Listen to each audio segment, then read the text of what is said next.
like to call this meeting to order. If you please rise. Pastor Cronkite will lead us in prayer.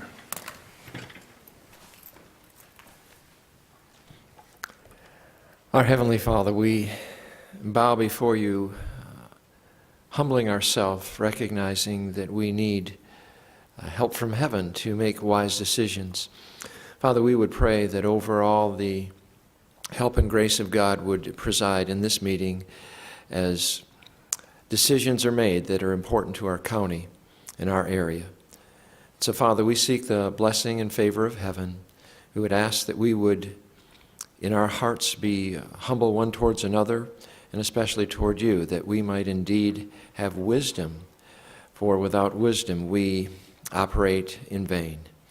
So we would pray these things in your favor and your blessing upon our county. In the name of Christ our Savior. Amen. Amen. Supervisor Moss.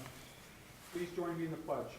I pledge Allegiance to the flag Of the United States of America and to the republic for which it stands, one nation, under God, indivisible, with liberty and justice for all.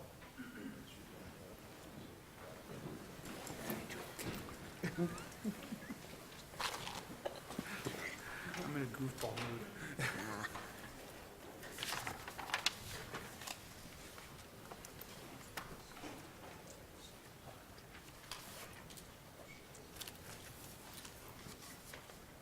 Okay, we need a motion and action for a call to an executive session to be held on November the 4th, 2013, 9 a.m. for discussion in consultation with legal counsel, in accordance with ARS 38431-03. So made. Second. We have a motion and a second by Supervisor Moss. Any further questions? There being none, those in favor signify by saying aye. Aye. Aye. Aye. Motion carried.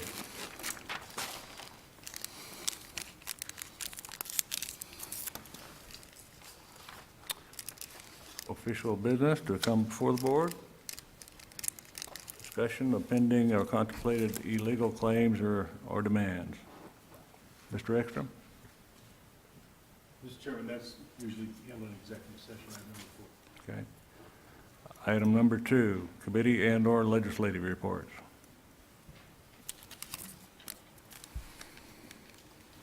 I have one, Mr. Chairman, if nobody else does.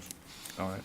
We had a meeting with Arizona, Utah counties over the impact the federal government shutdown was having in our neighboring county of Coconino. The impact was devastating. One county commissioner reported that his in-laws that run a hotel in Tuscan were going from $3,500 a day in revenue down to $800. Some hotels in the area were closing altogether. The same was happening in our neighboring state of Utah, where tourism came to a standstill, an area that usually sees around 10,000 visitors a day during this time of the year.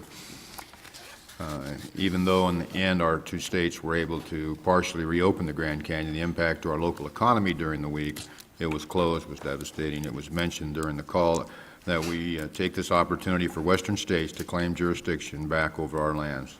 This example is a prime point we've been trying to make with the federal government. States and local governments have the duty to uphold the economic well-being of the state by continuing services in the face of a federal shutdown. The Coconino County Commissioners reported that normally many visitors will add a trip to the Grand Canyon on top of their trip to Flagstaff, but with it closed, attendance at events in Flagstaff area for this time of the year dropped significantly. It was also mentioned that over 500 people employed with Aramark had been let go, and vendors along the road to the Grand Canyon were packing up and leaving. Also, the National Association of Counties Environment, Energy, and Land Use Steering Committee, we had a conference this past month on upcoming legislation affecting water and wastewater issues. The Water Resources Reform and Development Act debate in the House was delayed by the government shutdown. However, members of the EELU committee felt that it would be one of the first bills to be taken up once the federal budget issue is resolved. A number of water grant programs dealing with wastewater infrastructure have been expired for a number of years, such as the Clean Water Drinking Water State Revolving Fund Program. The Transportation and Industry and Infrastructure Committee has attempted numerous times through the years to reauthorize them unsuccessfully, but the committee is in talks to draft a new bill and try it again. This legislation will cut federal red tape and bureaucracy while streamlining the infrastructure project delivery. It also will aim at fostering fiscal responsibility while strengthening our water transportation network to promote America's competitiveness, prosperity, and economic growth. Also in talks is a new loan guarantee program for water-related projects called Water Infrastructure Financing and Innovation Authority. It is modeled after the Transportation Infrastructure Finance and Innovation Act. Both this and the water grant programs may face challenges with the Congressional Budget Office by being scored too high to fund. That's all I have. Mr. Chairman? Thank you, Supervisor Johnson. If Supervisor Moss? you, with your permission, I'd give a brief recap of the County Supervisors Association Okay, meeting. great. Many of the public may not know, but Mohave County and each of the members of the Board of Supervisors of Mohave County belongs to the County Supervisors Association. Each of the supervisors in the 15 counties meet yearly to set a legislative agenda. There's approximately 53 of us by my recollection. And you have to, in order to get a item considered for the entirety of all 15 counties to press the issue at the state legislature, the issue must pass amongst those supervisors present by a supermajority vote. I'm pleased to announce that when Mohave County attended, the issues that Mohave County pressed all uniformly passed. Mohave County actually got more than it was going for on many issues, and that was a very successful meeting. Such issues as seeking the recovery of the State Lake Improvement Fund, seeking additional HERF monies, which wasn't hard, trust me, and the lien abatement issues, which have been a problem for Mohave County in the past. All of those sailed through. The consequence of that is not that those monies come to us or that those laws are changed, but each of the counties will, through their designated lobbyists, the CSA, will press that issue with the state legislature for the benefit of Mohave County. I don't think we can underemphasize or overemphasize how big a plus that is for Mohave County to have a professional organization like that advancing our agenda for us with the state legislature, and the state legislature being aware that the Mohave County issues are backed by all 15 counties. And I'll keep it brief and I'll end my comments there, but I'm very pleased with the end result. It was my first time attending that meeting, and there was some very good business done there. Thank you. Very good. Thanks, Steve. One item I would like to add before we go on to our next subject was the inclusion of Supervisor Johnson to the National Cyber Research Committee. Is that correct? The National? Yes, sir. So he should be commended for that that supreme position that comes with a lot of work. Yes. And They we'd like to have meetings. We'd like to say thank you. So thank you, Doctor. All right. County Administrator's report. Mr. Chairman, members of the board, good morning. I have no report today, thank you.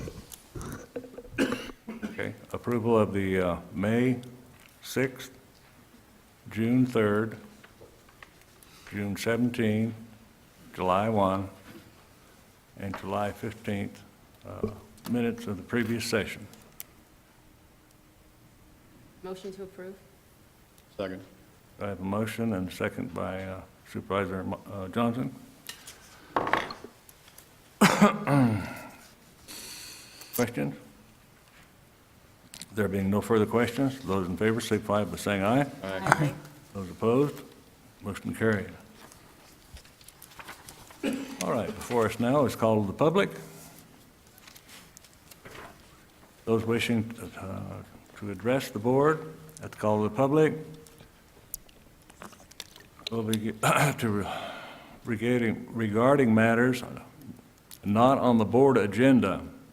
Having filled out the yellow card and submitting it to our clerk, they request to speak with this form located in the back.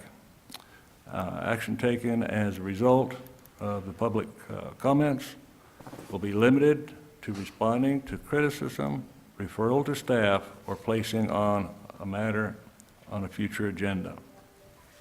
And with that, we have Mr. Harold Hawkins. Mr. Hawkins?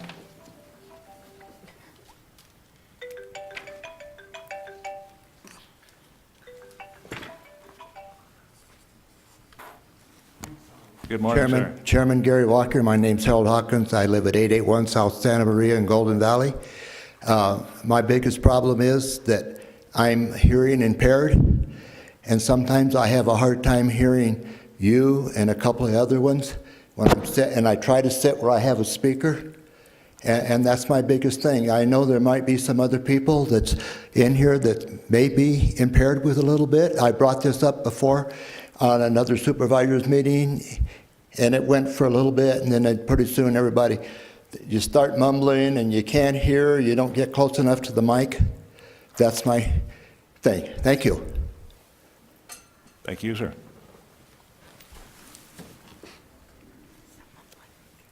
Mr. Chairman, don't we have the apparatus for the hearing impaired here? Mr. Mr. Chairman, Supervisor Johnson, I believe Nathan's supplying the gentleman with some assistance. Thank you.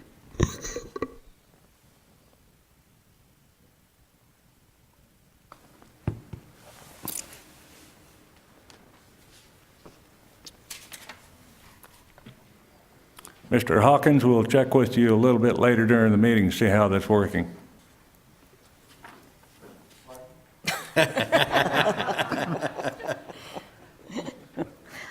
We'll check you in a little while to make sure that you're hearing okay. Thank you.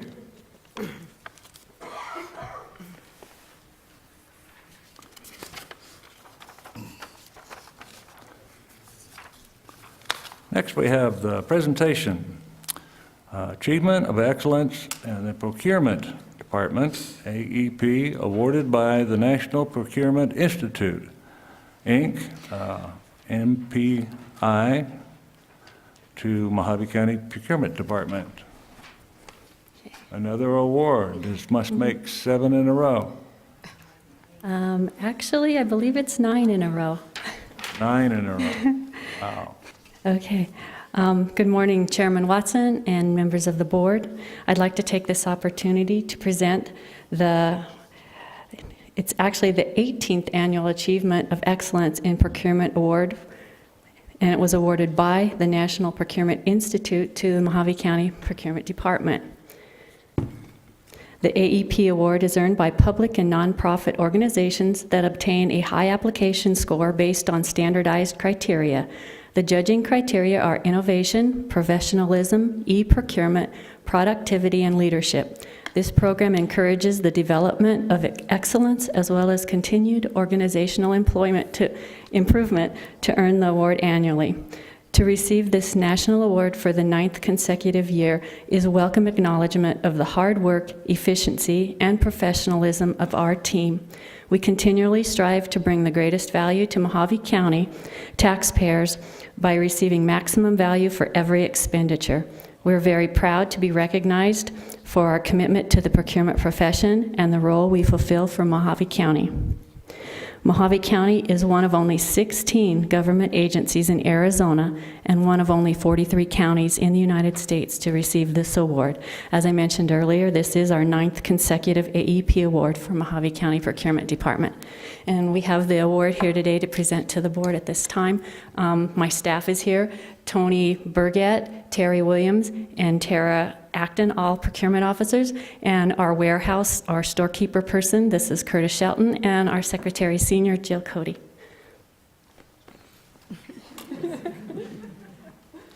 Come on up.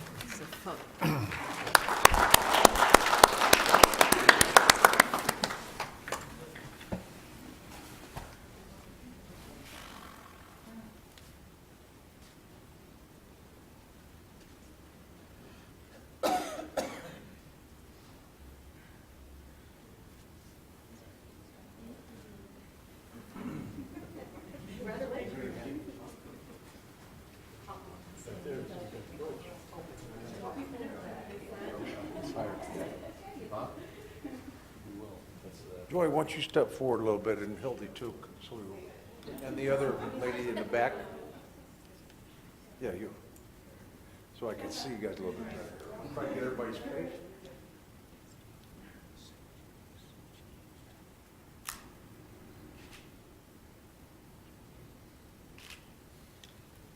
Thank you.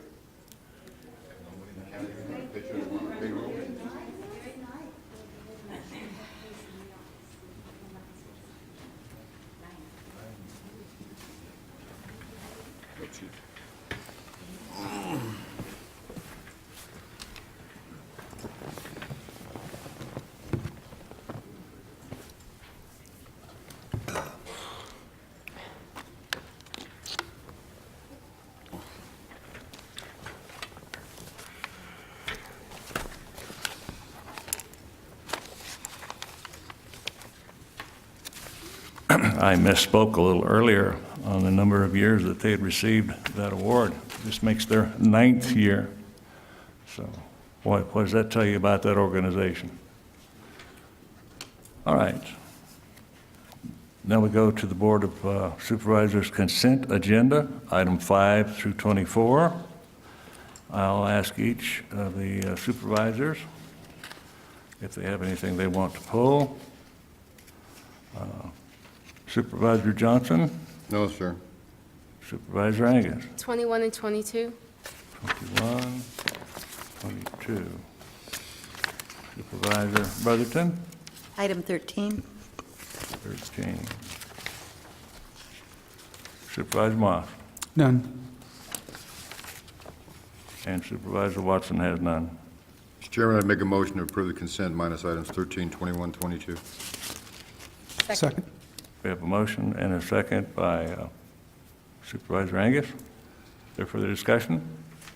There being none, those in favor signify by saying aye. Aye. Aye. Those opposed, motion carried. At this point, we'll drop down to item 3. I'm sorry, 13. I will excuse myself from voting on this item. Okay.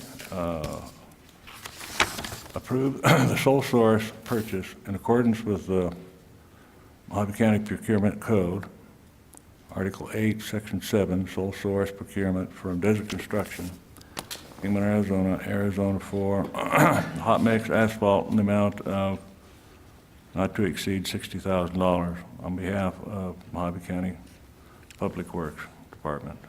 Mr. Chairman, I move that we approve item 13. Move to approve, Second. and we have a second. There being no further discussion,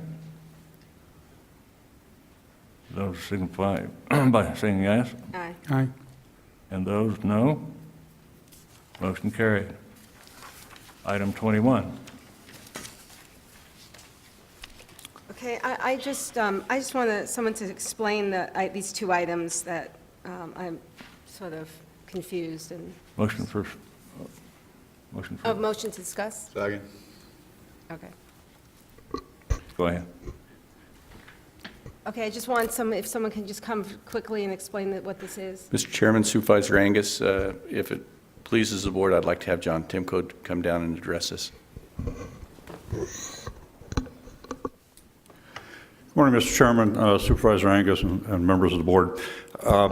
These two items are kind of routine, but they reflect the fact that only the Board of Supervisors has the authority to authorize the expenditure of funds of the county. These are two grants that were received by the Sheriff's Department subsequent to your adopting the budget. And so this is just the board's official action to agree to receive these grant monies and to authorize their expenditures And what per was the terms of the grant. What was the grant for? I'm not positive. These are Office of Highway Safety grants, and I really don't know what the specific purpose is.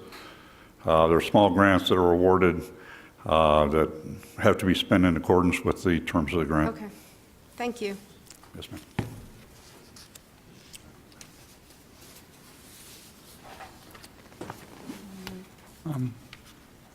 My reading of it, when I read it, was to cover, at least the first one was to cover some overtime when it comes to the speed enforcement areas. That was my interpretation of what I was reading. Okay, item 22. I mean, It's the same thing. I move to approve item 21 of the agenda And 22. and 22. Second. A motion to improve, or add item 22? Yeah, it's the 22. same To thing. 21 under single motion? Okay, item 21, item 22 under a single motion. Those in favor signify by saying aye. Aye. Those opposed, motion carried. Brings us down to public hearings.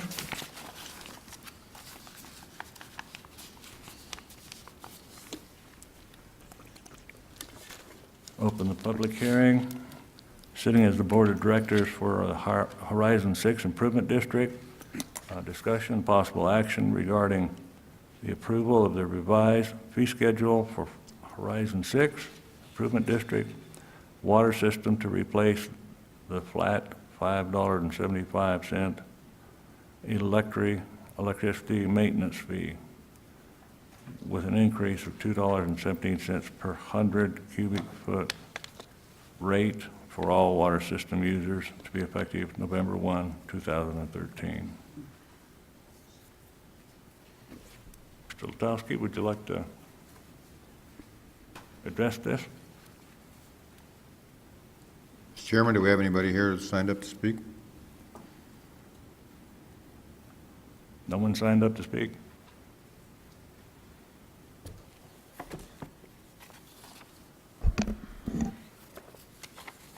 I don't know, then does anybody have any questions of Mr. Latowski? There's no point in, there was a public hearing, that's all it was. If there's nobody here to address it, I'd make a motion to close the public hearing. Do I have a motion?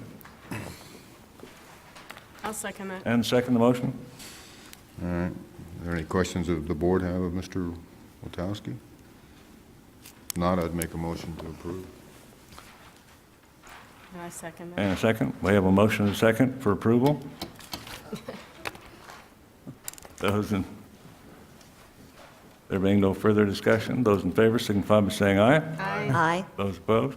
Thank you, Mr. Latowski. Open the public hearing for item number 26, real property known as Arnold Plaza. We're before 10 o'clock. Mr. Chairman, point of order, the item is set for That 10 is before o'clock. 10 o'clock. Yeah. Okay. We will come back to item 26 at 10 a.m. That be the proper way to do that, Mr.? Okay.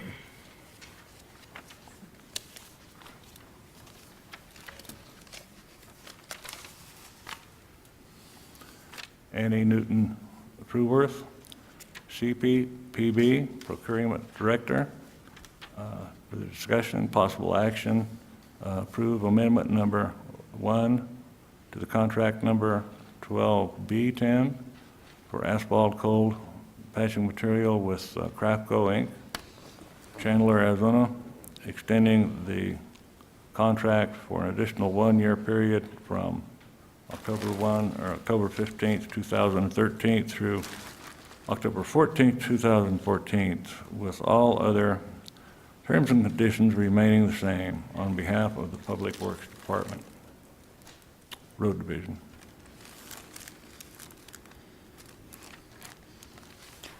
Motion for discussion? Second. Those in favor signify by saying aye. Aye. Those opposed? Motion carried. Mr. Chairman, See, no one signed up for it, so. Mr. Chairman, I would like to say that when, as long as there's no one from the public who wants to speak, that I had this pulled from last month, and I believe the last one, next agenda item only, also because they had missed some backup data. That data is present, and I have absolutely no problem with what I read in that data. I will freely confess, when it comes to engineer lingo, some of it I didn't understand, but the English portions that were translatable seems like it's a fairly good deal. Thank you.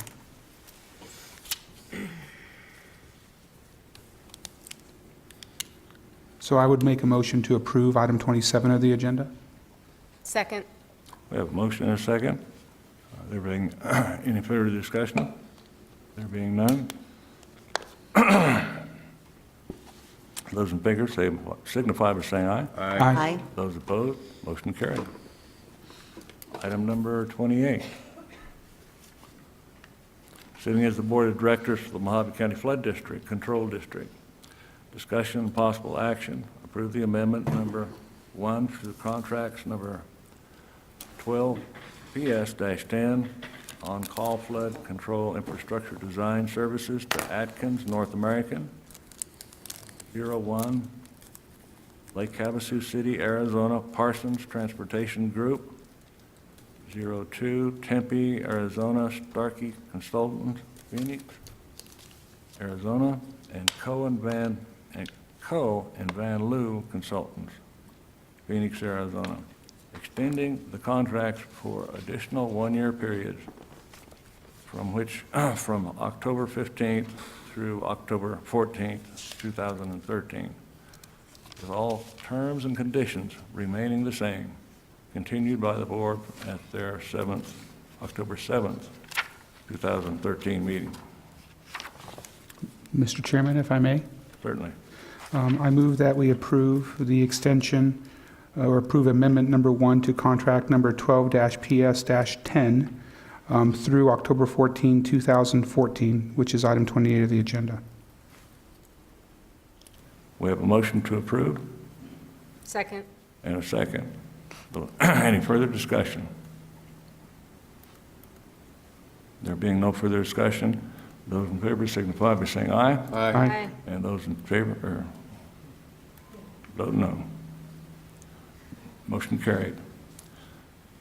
Item number 29, discussion and possible action regarding the unfreezing of the County Information Director position, changing the position to Public Information Officer, utilizing the revised job description at range 20 with an unclassified status to report to the county administrator. Motion for discussion? So moved. Second. We have a motion and a second for discussion. Those in favor signify by saying aye. Aye. Aye. Mr. Moss. I'll start. This is just my belief, and I've read the data provided by Mr. Hendricks, thank you. But I am personally, on a philosophical level, somewhat opposed to the PIO concept. And I'm saying this only from my perspective, because as an elected official, with or without a PIO, I'm going to speak to the press on my own right. And I need the services of a public information officer for that purpose. It also occurs to me that over the last 10 months that we've not had a PIO, we've sort of muddled along without one. So I'm not really certain that it's a critical need. Having said that, I understand that there is some support for a public information officer, and I'd like to throw out there the possibility or the prospect that perhaps we do something as an experiment over the next 6 to 12 months on a part-time basis, just to see how it goes. Mr. Chairman. Okay, Supervisor Rand? I somewhat disagree with Supervisor Moss. I do think there is a need for a PIO, and I think we muddled, and muddled's a good word. There were some big events in this county, and I once got a call from the AP in the middle of the night, and that shouldn't have come to me because they didn't know where else to go. So there is a need. My thoughts are that it is not a high level. You know, marketing and public relations is my background, and I agree with Supervisor Moss that maybe it could be a part-time position or sort of a lower level, maybe in a department. I think we need to sort of discuss this more, where exactly this position needs to be and what kind of position it needs to be. The kind of position it was before, I don't think was necessary, but I do think having a information director or someone that the press can go to is an important part of, for our county.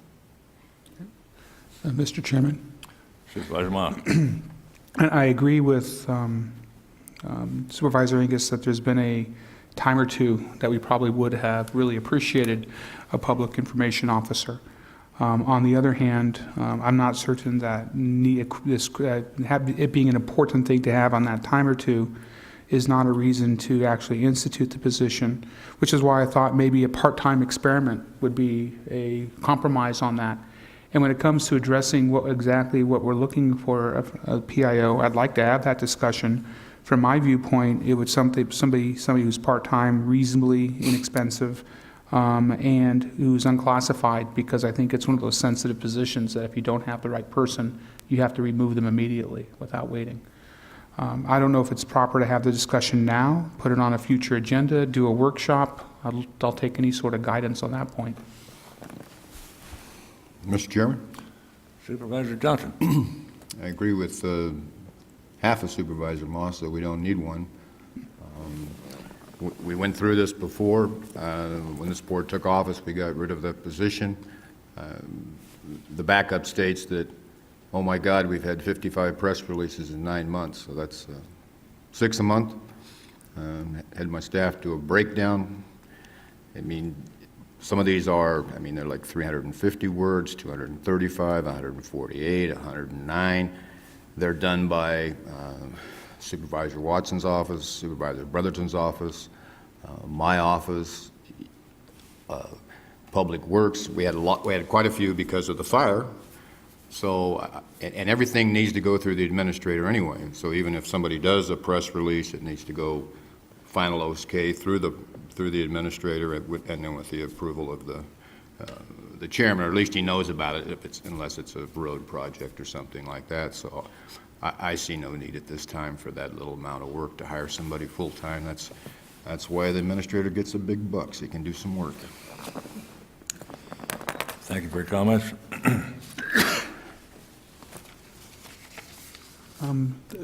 Having heard these comments, I would like I would make the motion that we table this for 30 days so that each of the supervisors can independently interact with the county administrator as to the necessity of the PIO position and if it is necessary or deemed necessary, what framework that would take and bring it back on the middle of next month's agenda. I would second that, Mr. Chairman. One thing I would say, that I was looking at the requirements they had. I believe that a public information officer at our level should have a 4-year degree in journalism. We should have somebody that's a professional if you're going to hire somebody. Mr. Chairman, I think the motion or the discussion here is on unfreezing that position. Is that what we're here to do? Mr. Chairman, Supervisor Brotherton, what I did for this is to place it in front of the board to see if the board would want to entertain unfreezing the position and revamping the position so it's not a director position. It's more like a tool, an assistance to the department heads and the elected officials, so that if they felt that there was a newsworthy item that the people of Mohave County or your constituents needed to hear about, that they could utilize this person as a tool, as an asset. And then I would ask the board to go ahead and approve the position. That was the intent today, at a much lesser position than a director position. And I also thought it was necessary for this position structurally to answer directly to me and to be unclassified. So that had been thought out for me. If you wanted my opinion, I think it's down on paper in front of you today. One of the things with the 55 press releases, I wasn't bragging that we had 55 press releases. I was disparaged that we only had 55 press releases, and I think there's a lot more happening in Mohave County that in the era of transparency that this board has undertaken, we could have done a much better job in presenting what Mohave County was doing to the public and provide much better service. And also I wanted to try to utilize this position effectively as a legislative assistance so that we could better encourage our department heads to help present their legislative agendas and to compile all that information. It's not that I disagree with how things are presently functioning. Supervisor Johnson did a very good job of characterizing how our current system functions.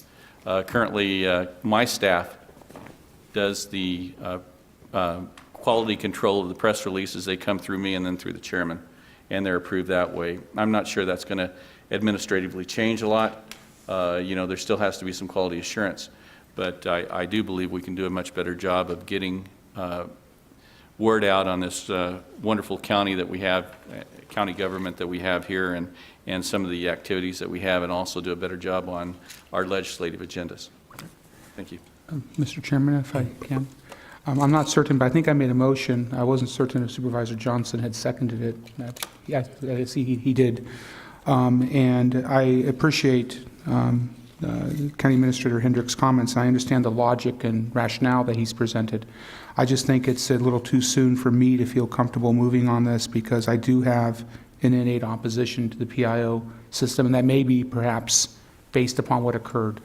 But I think it's something that needs a lot more discussion and a lot more research before we actually act on it. Mr. Chairman? And I think going on with that, I think maybe the board would have to decide exactly what they think that PIO does, because if they're, for instance, when we had the fire, we had some of the best press releases that were going out. People were up to the minute. I mean, all of us probably got calls, and every time they called, we had information for them that was put out by our, Public Works, Emergency Services guys. So I think they're doing their job. If there's something that the department heads haven't gotten out, well, then shame on them. I mean, we pay them good money, If they have something they need to get out, then they need to put it out. They don't need to wait till we hire a PIO. But I think that might be the biggest thing, because I think it should be about information on the county. That's what it should be, I think. So. Okay. We have a motion and a second to table this item till the next meeting. Actually, the middle of next month, the 2 meetings from now. 2 meetings 30 from now. days from now, yes. Okay. Any further discussion? There being no further discussion, those wishing to say yes? Aye. Aye? Aye. And those opposed? Motion carried. Should we, at this point, do the auction? And who is the auctioneer?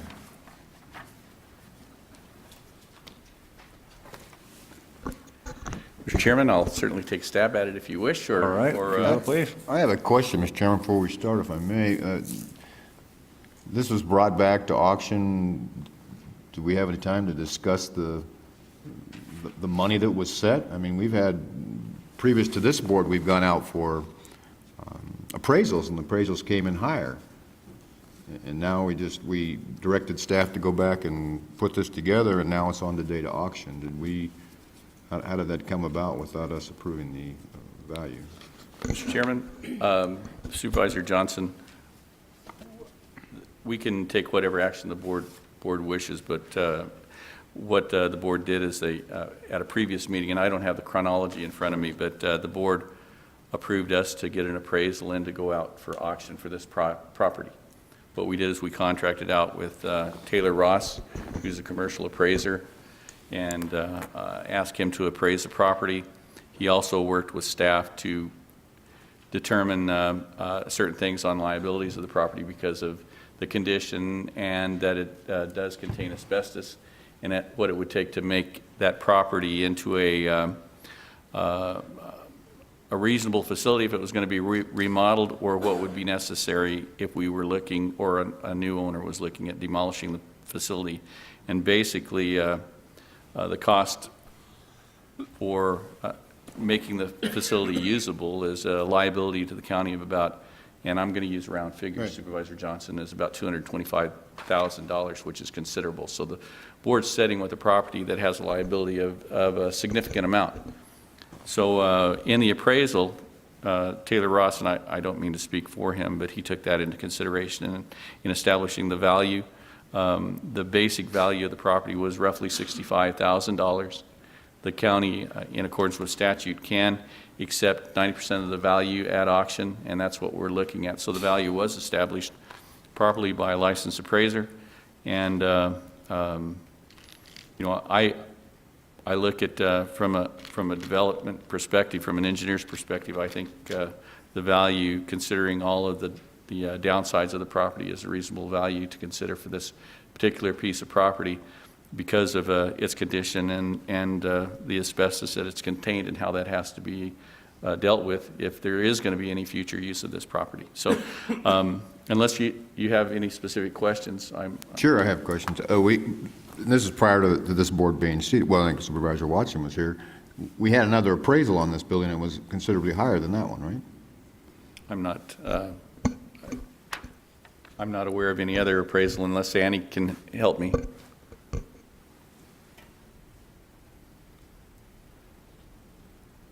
I don't recall. No, you voted to demolish it.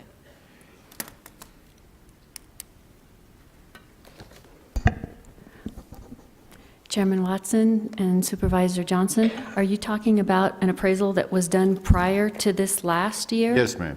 The one that was done probably about, I think it's been several years ago, that particular one? Could have been a couple years ago, yes. I'm going to have to look through my files I here. mean, general knowledge is it was like 161,000, something like that? I believe that was back before we actually went out to bid to demo the property, so it would have been prior to 2011. And I don't actually have a copy of that appraisal. I can look through the file and see if I have reference to when it was completed. No, that's fine. I just wanted to make the board aware that there was another appraisal that it seems like when we own property, it diminishes in value, and we end up giving it away. And the asbestos, that's in the tiles, right?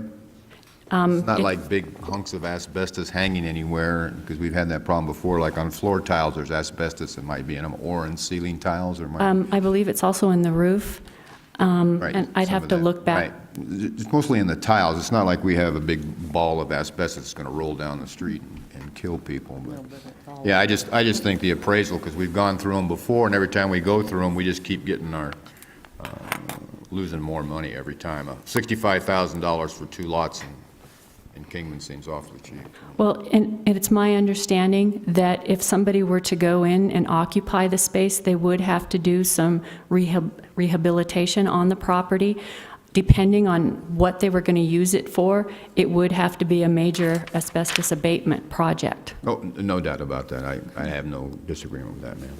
Supervisor? Chairman, I want to remind everyone that the previous board voted to demolish this building at a cost of, what, $300,000? I think it was. So the appraisal amount, wasn't exactly taken into too much consideration back then. We decided to go out and, save some money and make some money. And so I think that that's a good amount, and I'm very happy that this is coming up. Okay. Mr. Chairman, if I may, Certainly. Supervisor Angus, the direction or the advice that the board was given was that we had to demolish it and clean up the asbestos due to the liability. If we sell this building, and I see nothing about that now, that they said even if somebody signs a waiver, we can still be liable later on down the road. Has that been taken care of? Because we're getting 2 conflicting reports here, and you might not be able to answer that. No, I can't answer I that. just want the board to be aware of that. And Mr. Chairman, I think we worked with the county attorney's office and on this notice that there would have to be some disclaimers, and that is included in part of the purchase. And I can't remember what the demo cost was, but one of the things, if I remember my history, without it being in front of me, we went out for proposals for somebody to take this building, and we had no takers at that time.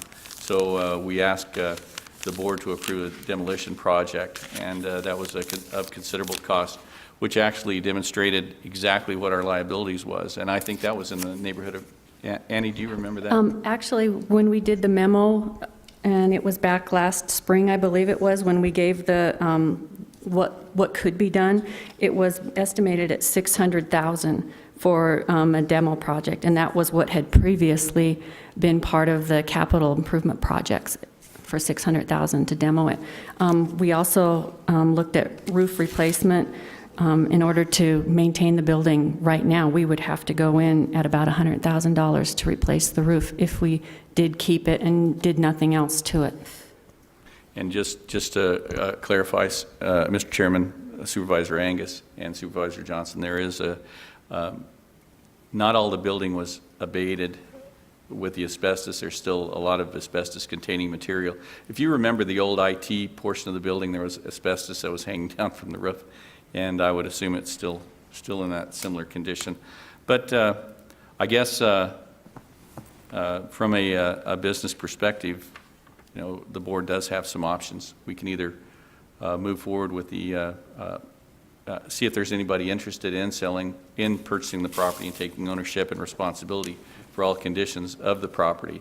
And I understand one of the interested parties has expressed that he is no longer interested. So there, quite frankly, may not be any interest out there for the property. The county could, if we did have a future use for the property, spend a considerable amount to try to make a silk purse out of a sow's ear and rehab this property for any future use. And I don't see that as a viable option. Or it's a blight out there, and the city of Kingman has pushed us to try to clean up that area. The other option would be to go ahead and, if we don't have any takers, to approve staff to move forward with clearing that lot and trying to make use out of that lot, either as a parking lot or future use. Thanks. Mr. Chairman, I wasn't trying to stop the auction. I just wanted the other board members to be aware of the part of the history that was with it and the prices that came in. No. Mr. Chairman, I have a comment. Certainly. You know, with the Route 66 celebration coming next year, and that is a big, big, big event for Kingman, I know they're going to be pushing us to try and get some of these places cleaned up, especially if it's a county building. We're going to need to do something about that before we have this big event that we're going to host. I feel like at this point in time, and maybe it's because I've talked to some of the people who had an interest in this building and honestly thought that they were going to bid on it, and then when they checked out all of the expense that it was going to take to clean it up, they kind of backed off of it. Now, with a figure of $450,000 to $600,000 to demolish it, I think if we got anything out of it, we'd be money ahead, wouldn't we? That's just my thought. So if we can maybe move this along and make a decision so that we can get started on some of these things, I know the city would greatly appreciate it. Thank you. Is that in the form of a motion? Okay, I'll make a motion that we put this property up for bid to sell and go ahead and use and I don't have it up on my screen, use the sales price or the appraisal price to start with and see what we can come up with. Second. We have a motion by Supervisor Mohave. Can I have a clarification? Clarification? Isn't that what we did? Isn't that what this is? Is that we put it up for auction, we put it out? I mean, can we do it again? I mean, is it something we could negotiate, or what is the process? Mr. Chairman, Ms. Angus, I don't know that we have any bidders. It might be a good starting point to find out if we did. And then beyond that, the board can do whatever you like with this item. You can postpone it, you can, How did we advertise it? Other than, I know that there were some people looking at it, but how did we get it out there that this was up for bid? there's a statute on sale of county property that describes the process of advertising and notice of public sale, and then the last point is to have this auction whereby individuals who are interested can come and bid against the market value. It was published in the Bullhead City Bee, according to the backup data. Was it only published once? That's the only date I saw. I'm sorry. It was published twice, and that's in accordance with the revised statute. When we do auction something off, it has to be, because of it's a weekly paper, we have to run it 2 consecutive times, so it was published twice. And I have stayed in contact with the 2 bidders who expressed their interest, and up until about 3 weeks ago, they were both still interested. And then late last week, when I sent the reminder out to them, the one of them decided that after he saw the appraisal report, he had already inspected the building, that he was no longer interested in bidding at this time. So. Because of the appraisal price? He felt that with what he wanted to do to the building and what he had seen that he would need to do in order to bring it up to whatever purpose he was going to use it for, that the price was higher than what he wanted to pay. Okay. Any further discussion? Well, then maybe we should consider reducing the price. Maybe we should, I mean, this is just a suggestion, Yeah. Mr. Chairman. We can't See reduce the price. see if there's anyone out there. We have a motion pending. If there is no one out there, then we talk about what we're going to do after that. Right, Mr. Chairman, I got sidetracked with giving you information that you probably didn't want anyway, but the item is for the auction, so if you want to go back to your original part and have Mr. Hendricks do his auctioneering. Mr. Chairman, Supervisor Johnson, that should be interesting in itself. I'd like to open this auction process. We have, with the intent to see if there is any interest out in the audience or other people wishing to participate in this auction. The auction's for 2 parcels, parcel 30308, 151, and 153, with real property consisting of 72 acres more or less, located at 301 and 303 Oak Street. Property is intended to be sold to the highest bidder for cash upon such terms and conditions and for such other considerations as the board may prescribe prior to or at the auction. The board does have its option to not sell the property. The appraised value of the property is $65,000. ARS 11-251-9 provides that a minimum price of not less than 90% of the appraised value, which is $58,500, must be set. The board will, or at least intends to open the bidding at the minimum price of $65,000 plus any escrow fees and other costs associated with the sale. At the time of bidding, bidder must provide confirmation of funds to enable the purchase of the property by the bank letter or its equivalent or other means deemed appropriate by the board. And I'd like to add that that information would have to be provided at close of business today. The property shall be sold as is without any warranties expressed or implied as to its condition. Title shall be evidenced by a special warranty deed.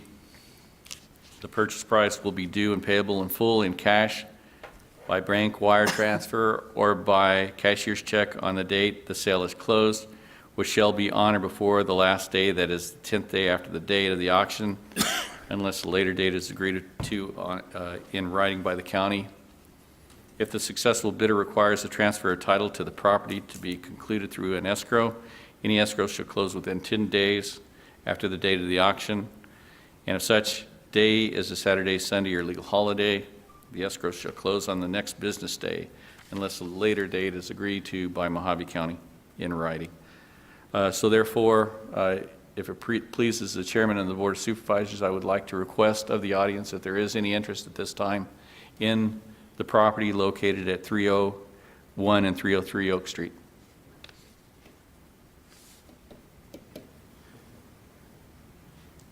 Again, I'd like to ask the audience if there is any interest in the property located at 301 and 303 Oak Street.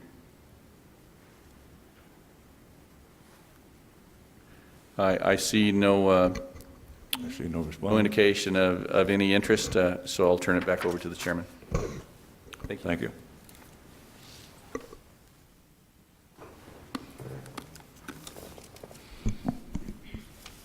So So at this point, we had a motion and a second to revert. I believe that's probably moot at this point. Is that right? It is, because we can't legally reduce the price at this point in time. Okay, so Would, Mr. Chairman, are you going to withdraw your motion, Joy? Are you going to withdraw your motion? Yes, I withdraw my motion. I'll withdraw my second. And when it comes to, I'd like to make a motion that we instruct staff in the next 60 days to come back to us with all viable options regarding the Arnold Plaza property, including the cost-benefit analysis for each option. Second. we have motion and a second for a cost analysis. And come back at the next meeting or Within 60 days, whenever the staff's 60, ready. within 60 days on this item. Any further discussion? There being none, those in favor signify by saying aye. Aye. Those opposed, motion carried.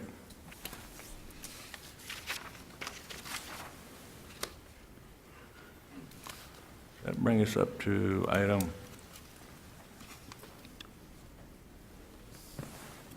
Ready?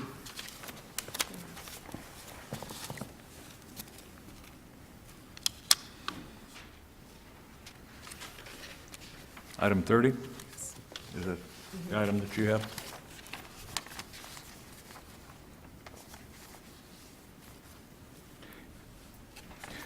Yes, Mr. Chairman. I move that I move for discussion on item 30 of the agenda. Second. We have a motion and a second for discussion on item 30. Those in favor signify by saying aye. Aye. Those opposed, motion carried. Mr. Chairman, I read the backup materials that were provided, and I thank the staff and yourself for gathering those. And I wanted to confirm, if I could, with Mr. Hendricks or Mr. Ekstrom, my interpretation, my brass tacks interpretation of that background data. One, the county has gone out to see if other counties and organizations would partner with us on fighting this, and there's been lots of words said, but no actual cash put on the table. Am I interpreting that correctly? Mr. Chairman, Supervisor Moss, we've turned this over to Development Services to put the packet together. I'd certainly like to hear from Chris Ballard.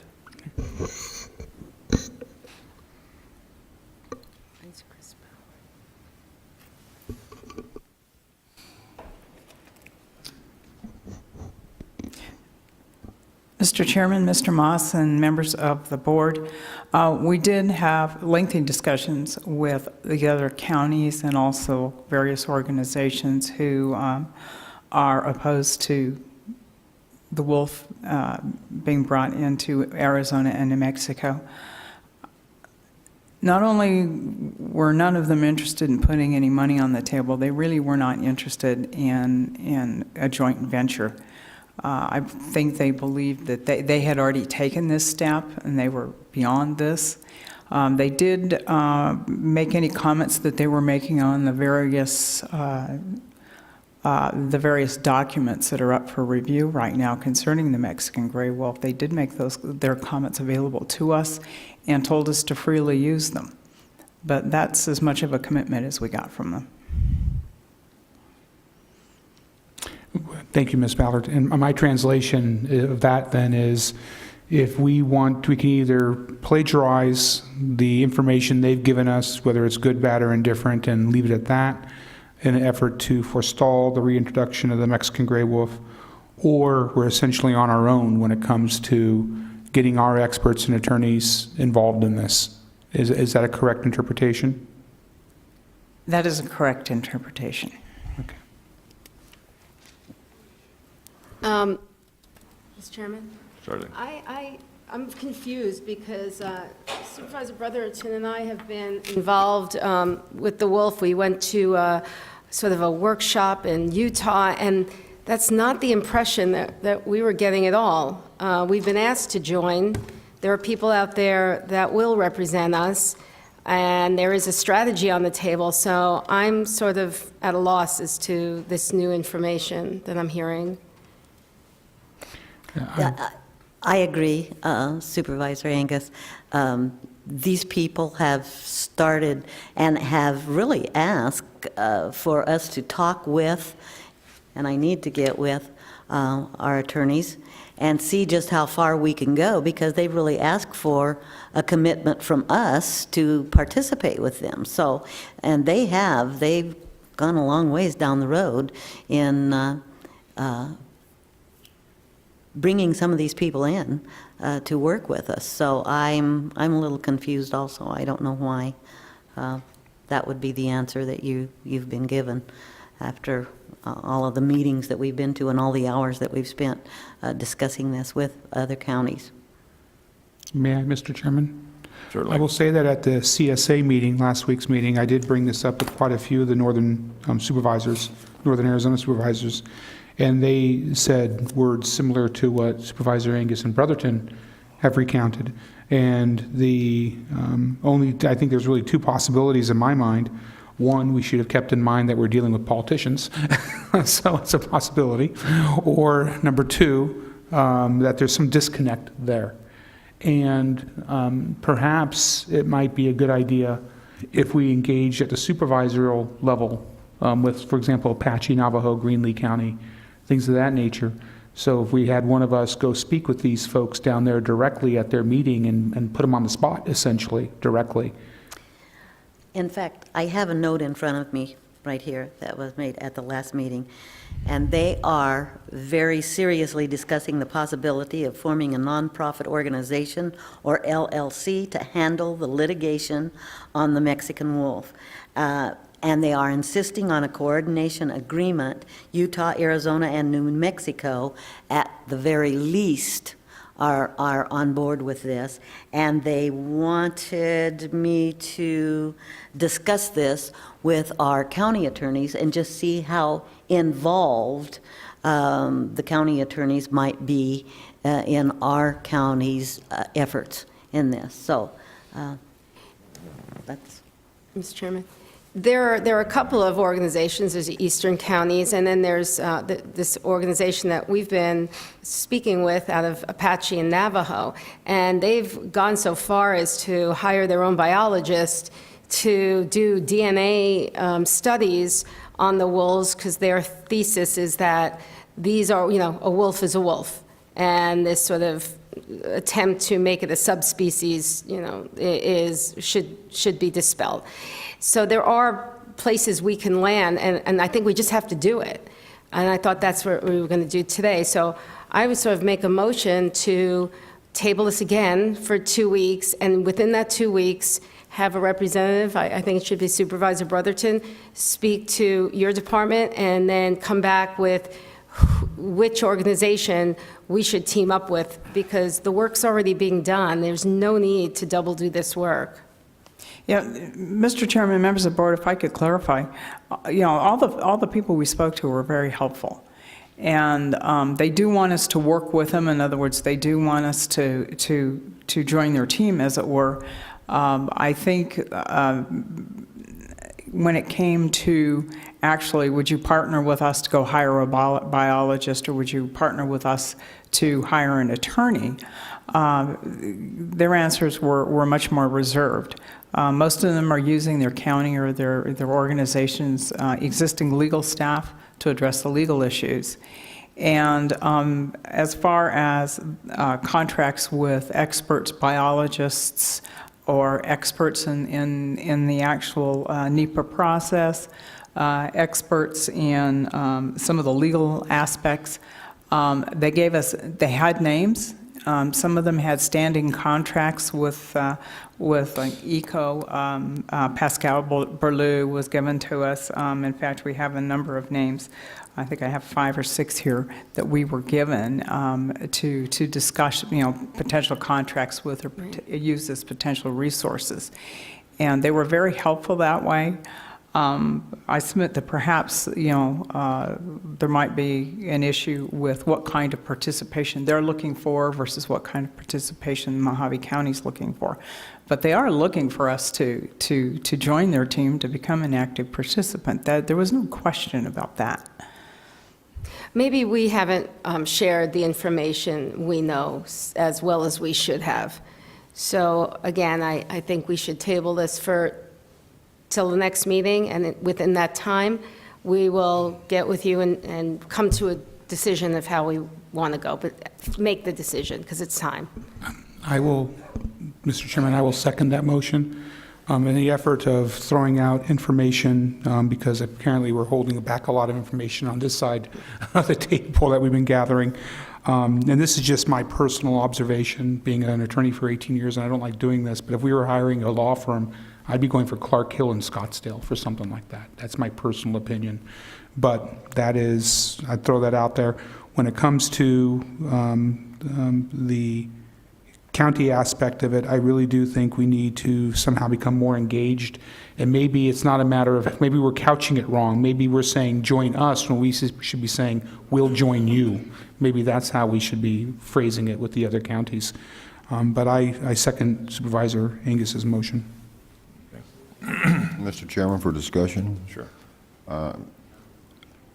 Supervisor Brotherton was talking about they have a nonprofit somewhere. I would think, obviously Mr. Ekstrom can give us his advice, but I think we need, if we're going to do this, we need to look at an MOU between the counties so that you are representing a government, not a nonprofit, because you have a lot better standing and they will listen to you. That's just Very good. whatever it's worth. Okay, there being no further, wait a minute, we do have one person signed up. Speak on this issue. Brenda Stockbridge.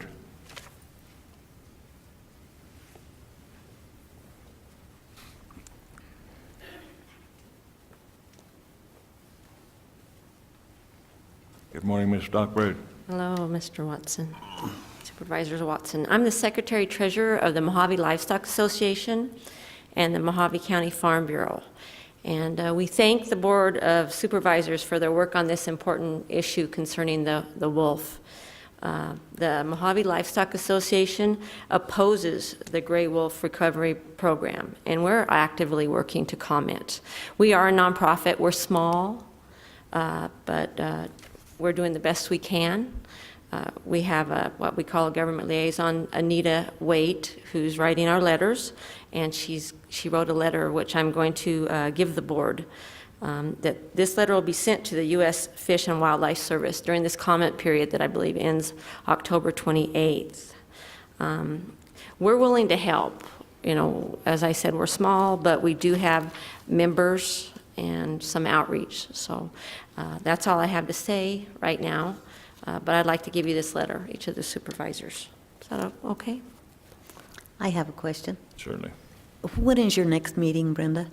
It is the second Thursday of November. Okay. Not usually it's the first, but we had to change it. Second Thursday? Yes, Okay. at 5:30. The agency meeting with the BLM and the other agencies is at 4:30. Okay. That might be when you want to attend. So. Very good.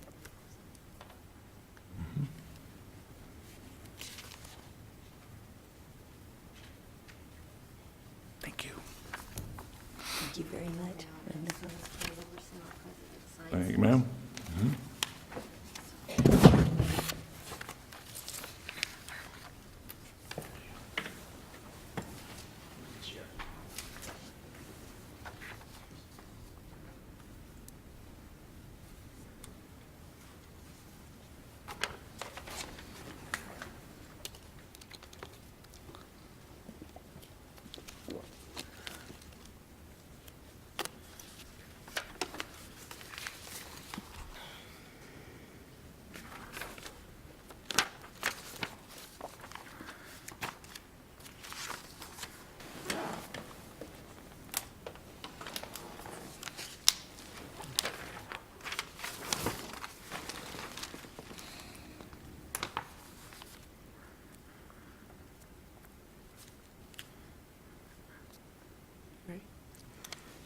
Ready?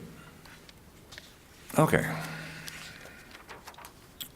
There being no discussion on this item, those in favor signify by saying aye. Aye. Those opposed, motion carried. Item number 31. 31, isn't it?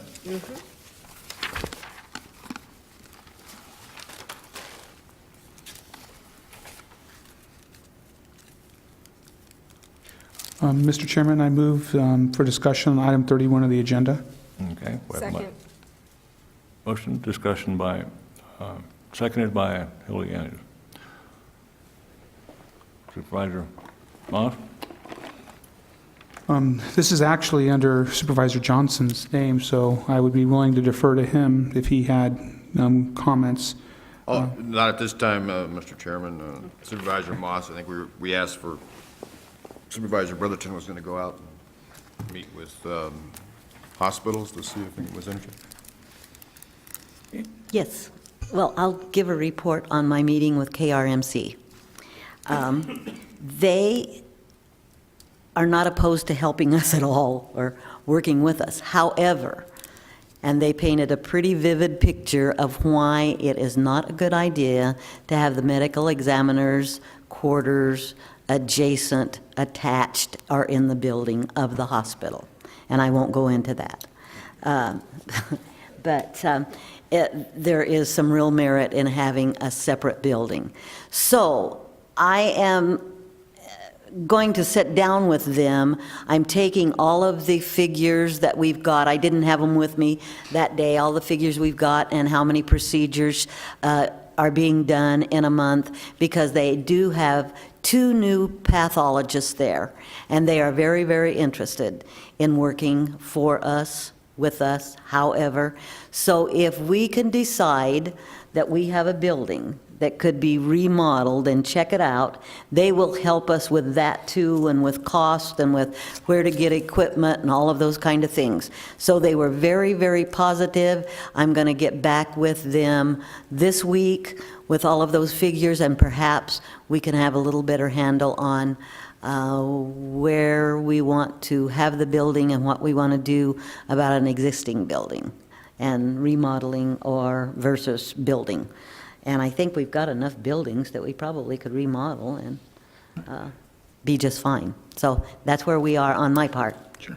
And much like Supervisor Brotherton, I did call and speak to, directly speak to the CEOs of Western Arizona Regional Medical Center and Valley View Medical Center, and they expressed an interest in being shared with this data. All I could give them off the top of my head was the raw numbers, in round terms. The medical examiner is roughly $620,000, et cetera. And that was the entirety of the budget, with the exception of a one-time air conditioning expense. I did not have the case usage or other numbers that I could share with them, but they wanted that information, and they would be willing to sit down and talk with us. My staff in Lake Havasu passed on a message to me that they had spoken with the hospital down there, and they were likewise interested in information. So if there's an informational packet that Supervisor Brotherton referenced that she was going to be taken down to Kingman Regional Medical Center, if that could be shared with me also, I'd make sure that it got to those other 3 hospitals, and at least we'll have explored all realistic possibilities when it comes to something other than a in-house. Right. All right. Mr. Chairman? I think that this is getting to a point of we've got to decide rather quickly what we are going to do. This building, I think, is very important to the county, especially to the Sheriff's Department and our county attorney's office. I don't believe that the renting from anybody, a hospital or anybody else, because I think we need our own people working for us. We've gone through prior agreements where we've been kicked out of buildings that actually have been paid for by us or by the taxpayers, and we've been gotten the boot. I think a professional outfit is the way we need to go. So I don't know what direction the board wants to go in, but I guess we have to decide if we're going to have a standalone facility or if we're going to sublet to somebody else, I guess. That's what we need. I have another comment. I had a call from the medical examiner, and she has asked for an appointment to see me. So I believe that my administrative assistant has called her or will be calling her to set up an appointment. I have no idea what this is about, but certainly I'm going to meet with her, and maybe I can glean some more information from her also, and we'll go from there. I'll report back on that meeting. Yeah, and my view is, I agree with Supervisor Johnson that we need to make a decision, but I don't want to be imprudent in decision-making. And it's basically, in my mind, it's a cost-benefit analysis. What are we getting for what we're paying? And as I understand the numbers provided by the county administration, right now the medical examiner, excluding that air conditioning costs us roughly $623,000 a year. If we go to an in-house process, it's going to cost us anywhere from $700,000 to $800,000 a year, which could, I believe, as Supervisor Johnson has pointed out, be offset by contracting out with other counties and charging certain fees that may reduce it, and we may even become a better deal. But right now, I think we're kind of a little at sea when it comes to how much could we recoup from the other counties. Is the are the hospitals a viable alternative which would save us money? And I understand the positives of having an in-house medical examiner that can work more closely with the Sheriff's Department and county attorney and the public defenders and be more directly accountable and not have to worry about what they're saying using our letterhead when we're not around.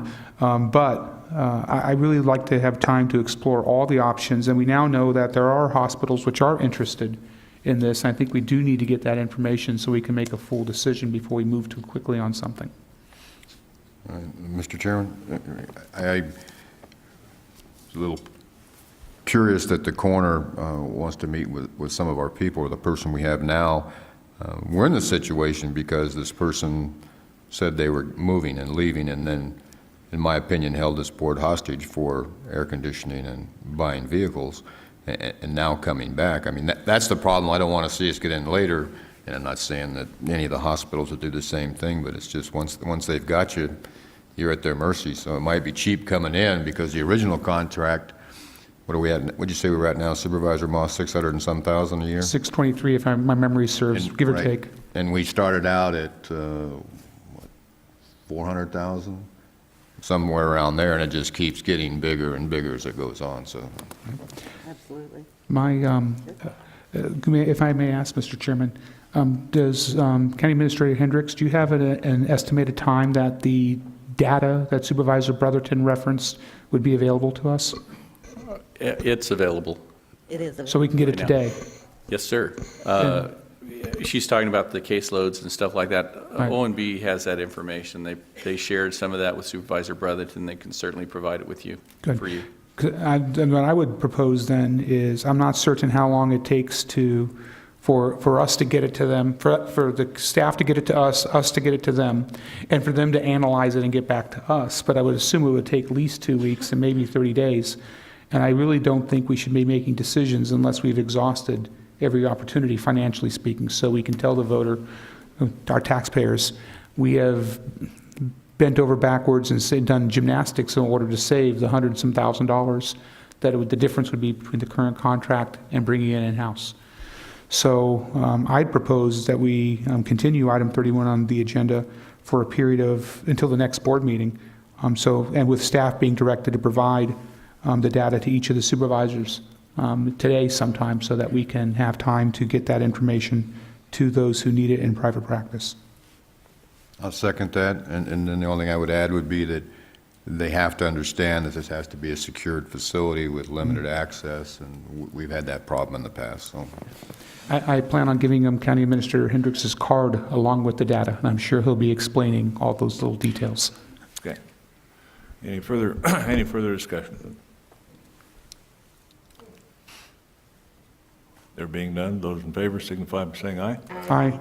Those opposed, motion carried. Item number 35. 32. 32. 32. Mr. Chairman, I make a motion for discussion. Second. Mr. Chairman, I believe the administrator is here to give us an update on the expenditures of funds.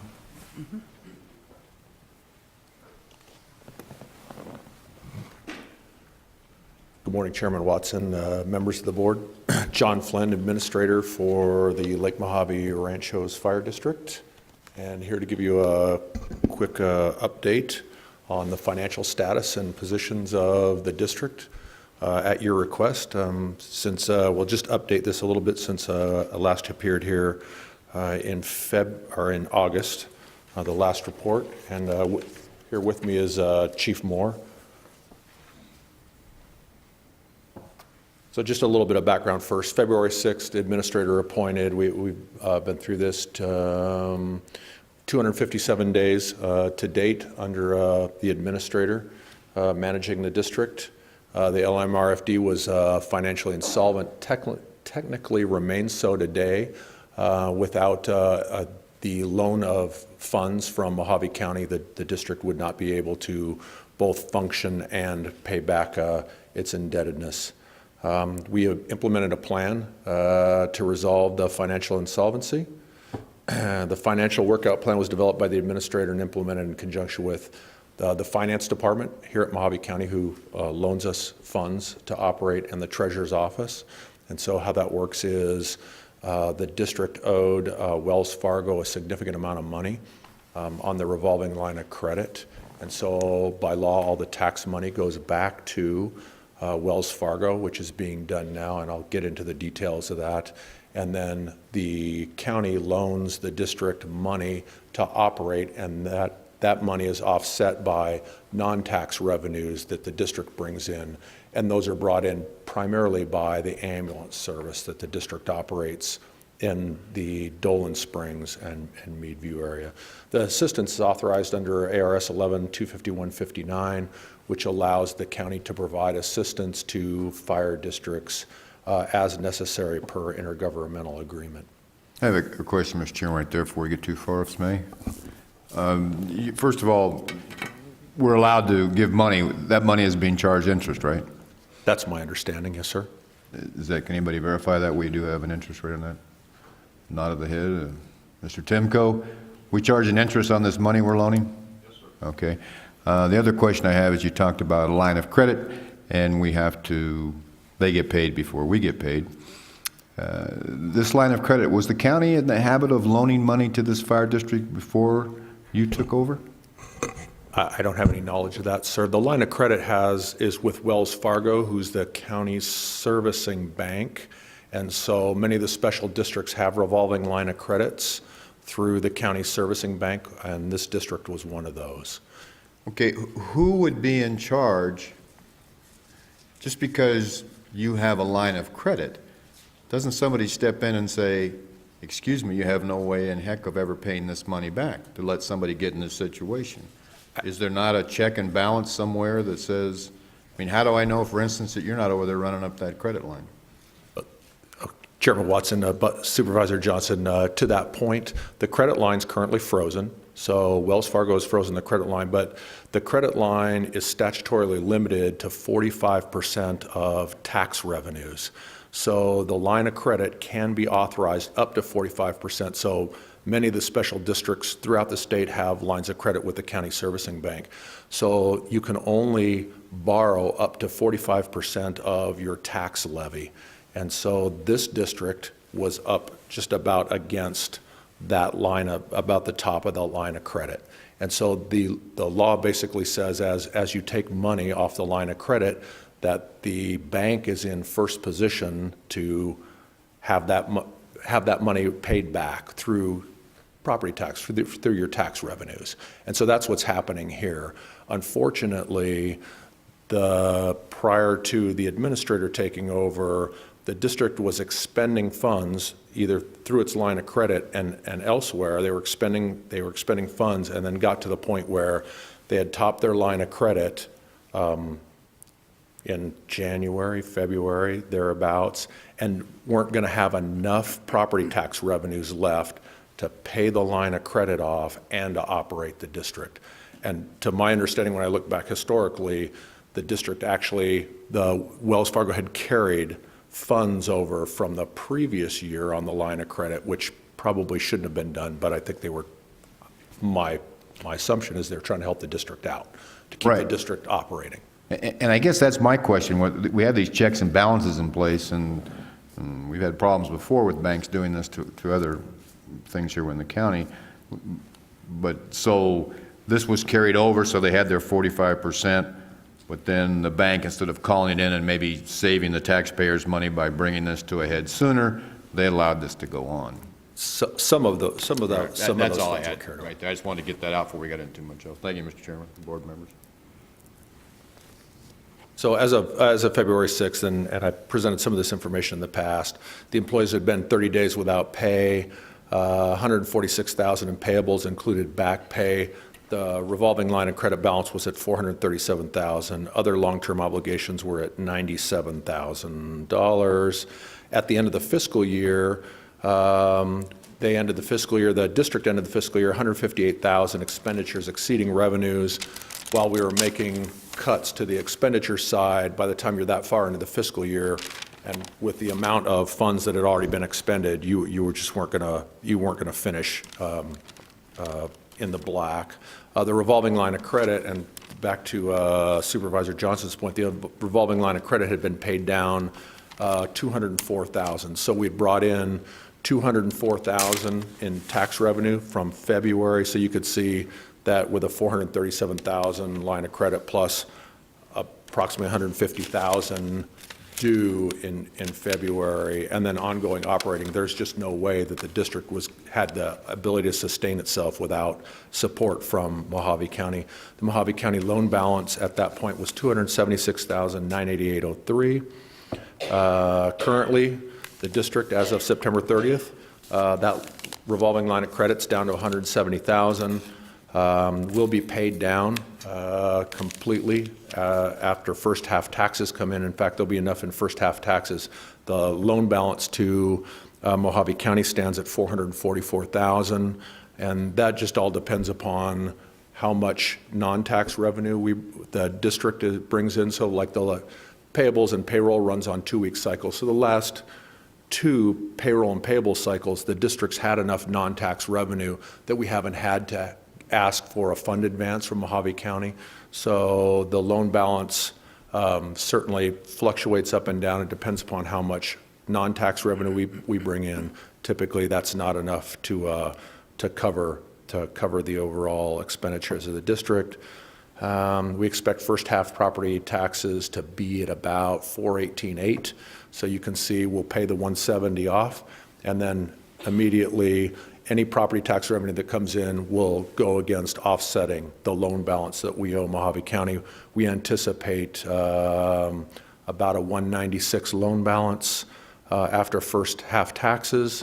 And then here's the loan balance projections, and you can see we'll still owe the county funds at the end of this fiscal year. So when we start fiscal year 2015, we project to be just under $200,000 loan balance. And then when first half taxes come in fiscal year 15, we'll be completely paid. The district will be solvent, operating on its own again, and then of course it'll be time for elections. And so by the time we have an election cycle and you put in a new board there, my term will be done, the district will be financially solvent, and they'll be moving forward as they should. And certainly the legislature this past session instituted some measures to provide some checks and balances for fire districts so that things like went on at Lake Mohave Ranchos doesn't go on in the future. In fact, their fire districts now are required to reconcile all their accounts monthly and to provide cash flow projections throughout the year, and that any time that a district finds themselves in I'll call it an upside down position, basically cash insolvent, they are required to notify the Board of Supervisors within 10 days of discovery of that. So that would certainly, or should certainly help to Supervisor Johnson's point that we'd get notification certainly earlier in the process than it has been done in the past. May I, Mr. Chairman? Sure. What options do the Board of Supervisors have at that point if we're notified within the 10 days? What powers have the legislature given us that we didn't have before? Well, last session, the legislature authorized the counties to basically be able to purchase the debt instruments of fire districts, and certainly would help if the district needs to register warrants if that's what the county wanted to do to keep the district solvent and moving forward. Specific to powers given to the counties, I don't know that they gave them any more power. I think it's just an identification issue so that you can identify the issue early, and then hopefully you could get the treasurer's office to work with the district to hopefully resolve those issues going forward. Thank you. Fiscal 14 budget established at $1.2 million. Note that almost $200,000 of that is grant revenue that's offset by other grant expenditures. We don't anticipate that the district is going to be awarded a grant at this time. Only $741,000 is property tax levy. We have an ARS Chapter 158 tax rate override at 3.68. We're anticipating $126,000 in tax delinquencies. We've allocated over $477,000 to debt reduction and revenue delinquencies, and we operate at about we have a $63,000 a month operating budget, but we operate at significantly less than that because we're trying to get as much money back to who we owe money to as possible. Currently, we're operating about the $55,000 to $58,000 range. It just depends upon the month. Some months we have funds expenditures that we don't have on a regular reoccurring monthly. Typically that's for fuel, which is every other month. Insurance comes quarterly, and items like that. Budgetary comparison, just FY13 to FY14. You can see in the FY13 revenue column, revenue is the important part here, is to balance the budget. Revenues on the non-tax revenue side were just overstated in 13 so that they could balance the budget, and obviously those revenues never materialized. FY14, we have certainly been more conservative with those non-tax revenues, although I will point out that those are up from what we projected, so that's a good thing. And then on the expenditure side, we certainly trimmed down the expenditures, reduced staffing and FTE positions down to the very minimum, non-essential expenditures removed. We've sold off non-essential assets. We've tried to sale or disposal of assets that we had that were under lease purchases. So we've sold several vehicles, looking to sell a third vehicle right now, and medical equipment that's not necessary is for sale and or being disposed of. And we have a outlay on those monthly that will help the district as well when we can get out from under those. Service delivery outside the jurisdictional boundaries has been eliminated, and we're in discussions now with the Arizona Department of Health Services to eliminate the ambulance operating area outside of the jurisdictional boundaries of the fire district. So right now the fire district is about 60 square miles, give or take, and the actual operational area under the certificate of necessity that's provided to the district to provide an ambulance service is over 1,000 square miles. So we just trying to limit that down so that we're just providing services to our taxpayers who foot the bill for that, because I'd point out that the ambulance service is subsidized by the taxpayers. There's not enough revenue there, and ambulance is a quantity issue. You have to have enough transports every month to offset your costs, and there's certainly not that in the Dolan Springs Meadview area, specifically Meadview, where most of the patients that we have there are flown out because by air medical ambulance because the travel times are so long. Currently staffing at 3 firefighters a day, which is 3 firefighter paramedics. One's usually a paramedic a day, 2 in Dolan Springs to operate the ambulance and or a fire truck, and 1 in Meadview, which is about essentially the minimum we could get that down to. Our dispatch services have been sent over to Kingman Regional Dispatch, which allowed us to eliminate dispatch positions in the organization and save some money. And then operations oversight and standard operating guidelines were transitioned to Northern Arizona Consolidated Fire District under a contract with savings. We're saving about 70% on managerial costs there. And with that, Chairman and members of the board, I'd stand for any questions. Thank you, Ms. Flynn. Questions? One question. I have one question, Mr. Chairman. On the ambulance service, that's something that the fire district has to put in for, right? You're talking about consolidating it down to the 60-mile area. Is there any requirement that they have to have that? There's no requirement that they have to do fire or ambulance service, is there? They do ambulance service because they're granted a certificate of necessity by the Arizona Department of Health Services. And so typically what we see in rural fire districts is that the districts typically do the ambulance service unless you're in a fairly large district, because it's not commercially viable to have it done by the private sector, because there's just not enough quantity of transports for it to be viable. So if the district were not doing the ambulance service, typically what would happen is that a commercial provider would take the area over, but they would run that from Kingman, which would just have a very long response time for ambulance services in that community. Right, but what you're saying is it's not required that they have this. They take it upon themselves, and this is something that their taxpayers have to subsidize more along with others, because, like you're saying, if it's an emergency, they're airlifted out. It's something that probably needs to be looked at if they're going to continue this kind of a service. I would think, what is the estimated cost of that a year for that ambulance service, do you know? You know, we're probably subsidizing that with the, prior to the administrator, myself taking over, the subsidy was fairly large on that. We've got that down so that it's a marginal amount, but we do subsidize it. So we bring in we estimated we'd bring in right around $300,000 a year in ambulance revenues.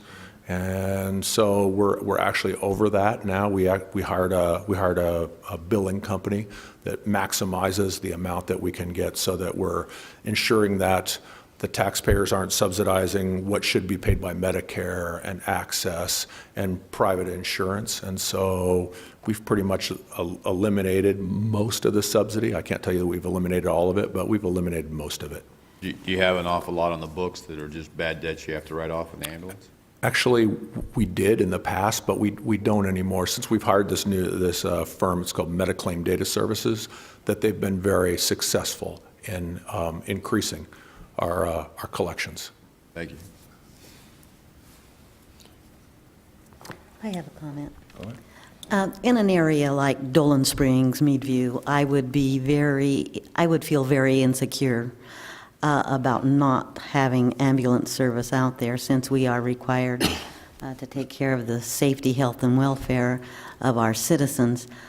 What I would really like to see is I would really like to see our legislators legislate and require everyone to be in a fire district just as they are in a school district, and that might eliminate some of our problems with these out of the way places like it is out there. And White Hills, I know they're not even in the area, I don't believe, or at least a part of them isn't.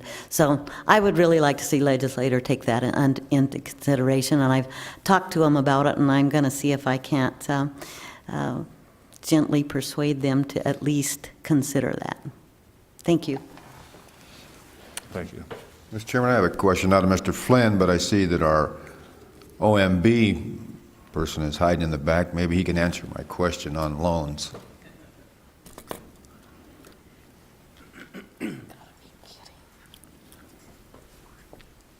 Thank you, Mr. Flynn and Chief, for coming up and giving us your information.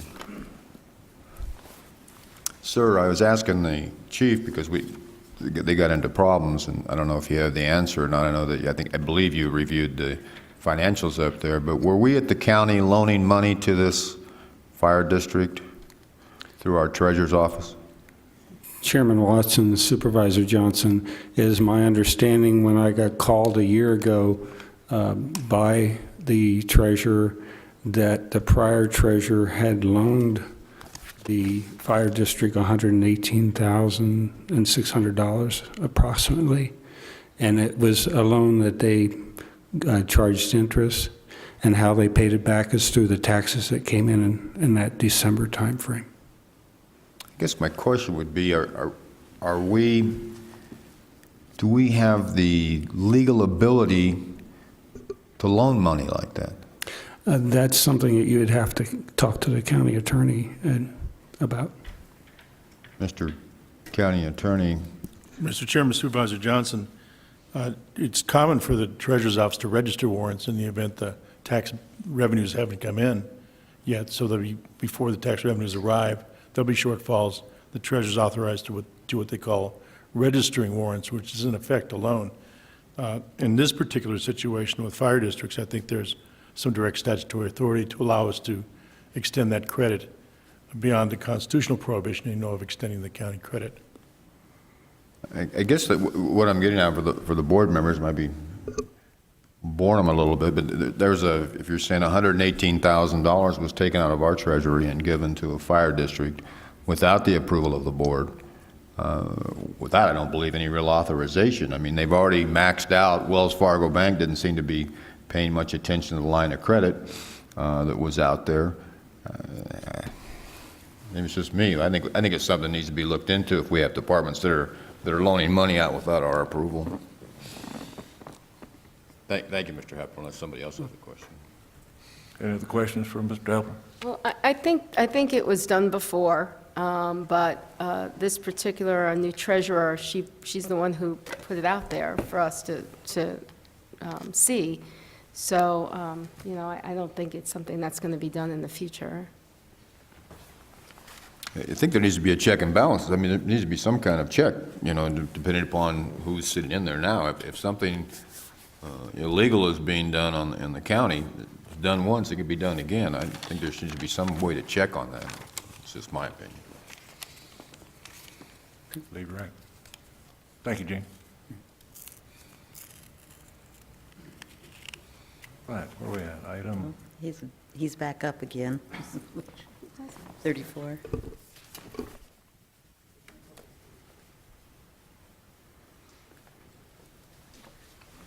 What do we got? Do we have to make a motion accepting the report, or do we just go on to the next item? I guess one more question, if I may, Mr. Supervisor Moss. Okay. The registering of warrants, I believe, isn't the registering of warrants just when you say, oh yeah, the money's going to come in to cover those? Who has the authority does the Treasurer's Office have the authority to charge interest on our money?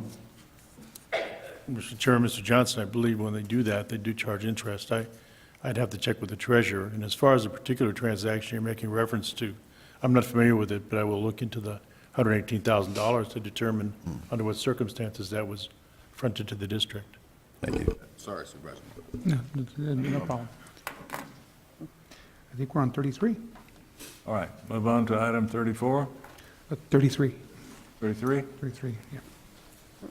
Discussion and possible action regarding the study performed by the Office of Management and Budget as it relates to the implementing of the time clock and/or time tracking system for Mohave County employees. This has been continued by the board at the August 19th meeting. Mr. Chairman, I make a motion for discussion. Motion for discussion. Second. And second by Supervisor Andy Angus. Mr. Chairman, I believe it is probably, with the information we received, that we just brought it back because we asked to have it brought back. Nothing is moving ahead because of, some things that are curious to me. I guess we need to find out exactly where, is our IT director here or HR here, or who's doing this today? Is HR here? Mr. Chairman, Supervisor Johnson, I believe your questions are revolving around the implementation of Munis, our new Munis system, and also neo.gov, which we purchased for our HR department. But what I'd like to ask is if Nathan would come down here and try to give you an update on scheduling. I thought O&B gave a pretty good synopsis on when they met with Nathan, and I thought they gave you a pretty good synopsis on time frame, asking that they really can't evaluate whether or how to move forward with the time clock situation for, I believe they said 6 months. That was the anticipated time that we would get some things done. But right. If well, we could, and Mr. Chairman, it's not really a Nathan question, I guess, and it's not really trying to push the time clocks ahead.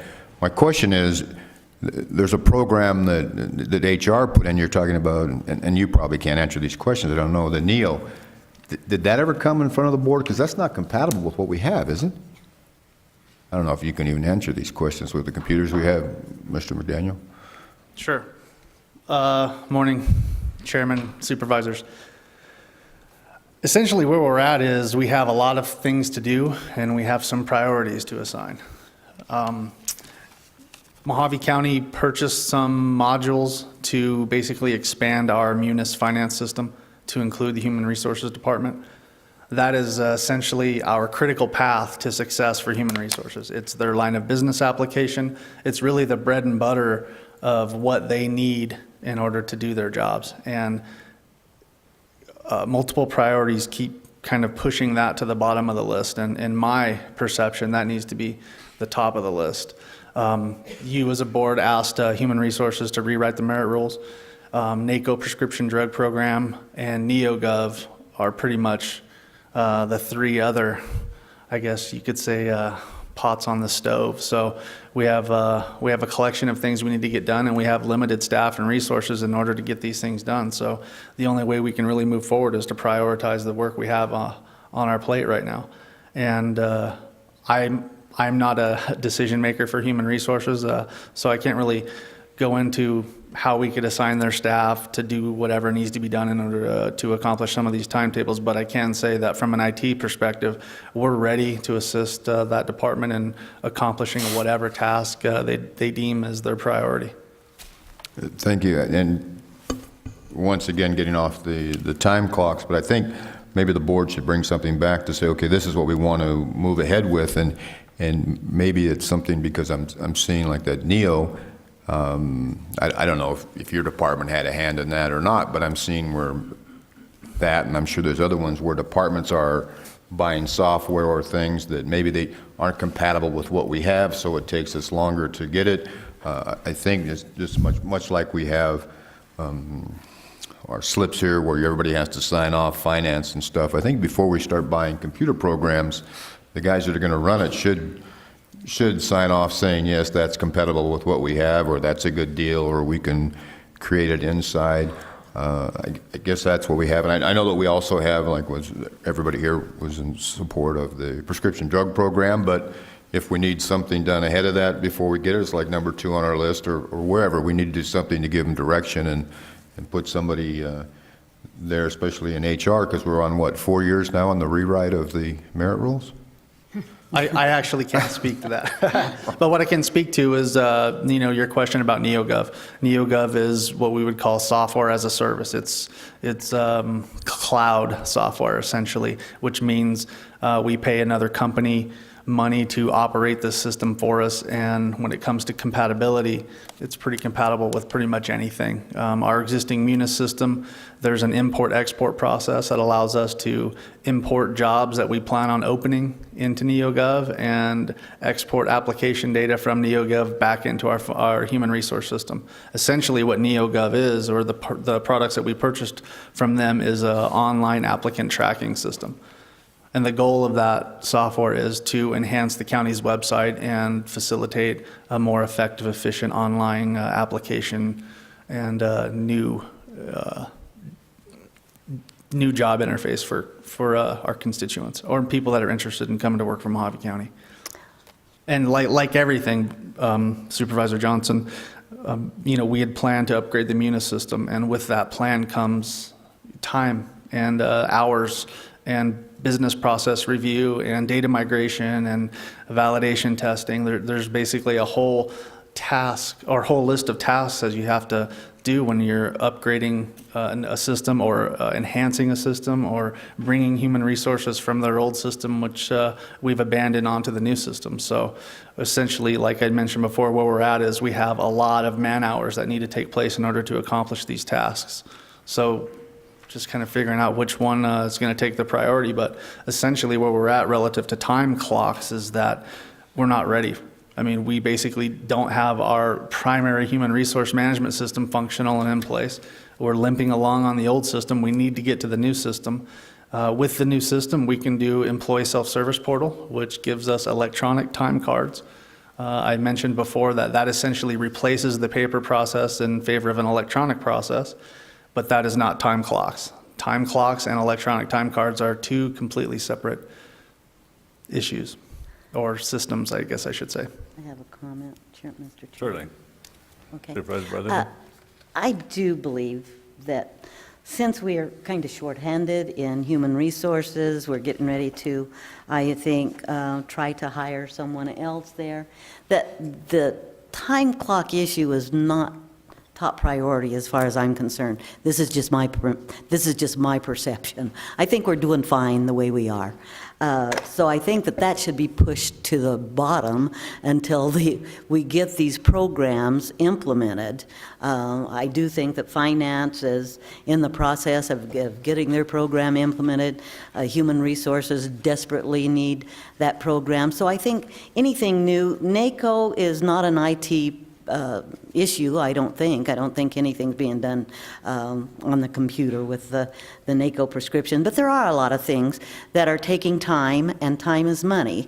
So I think that we probably should push that down to the bottom of the list until we get some of these other things implemented and running and everybody online like they should be, and then maybe bring that back for discussion maybe next budget year or whatever. Mr. Chairman, I'd make a motion to just table this for the time being, and then until the board comes back with a priority list, especially to not only aid IT, but HR and our other departments on implementing things. We have a lot of programs that are out there, and if they're going to take 4 years on everything, that just backs everything else up. So that'd be my motion. Can I mention one thing real quick before we close this item? One thing that I want to make everybody aware of is, a lot of the work that we're waiting on, it's not necessarily IT is going to spend 400 hours implementing your human resource management system. It's the staff from human resources has to define their business process and test those processes, and there's a workflow. So from a technological standpoint, IT's the amount of time we have to invest in making sure the human resource management system is fully functional is minimal compared to what the staff in human resources has to do. And that's really where you have your restraint or your resource problem, is that they have to spend a certain amount of man hours to do NACO, merit rule rewrite, NeoGov, and Munis. So, that's essentially the problem. It's not that we're waiting on IT, it's that we don't have enough human beings to validate all these business processes that we're trying to implement, because we're changing lots of things all at once. Very good, thank you. Okay. Thank you, Dick. Which motion? Supervisor Johnson made the motion? Made a motion to table it. I second. And a second. Any further discussion? There being done. Those in favor signify by saying aye. Aye. Those opposed, motion carried. Item number 34. 34. Discussion, possible action, approve and adopt the Mohave County Board of Supervisors Resolution Number 2013-150, authorizing the inclusion of a public road rights-of-way and easements within Golden Valley Fire District boundary expansion in the unincorporated areas, Mohave County, Arizona, and requesting the Fire District Board order of boundary change. Motion to discuss. Motion for discussion? For discussion. I second. Motion and a second for discussion. Those in favor? Aye. Aye. Aye. We have our chief in the audience. Would you like him to come up and answer some questions? Please, Chief Tom.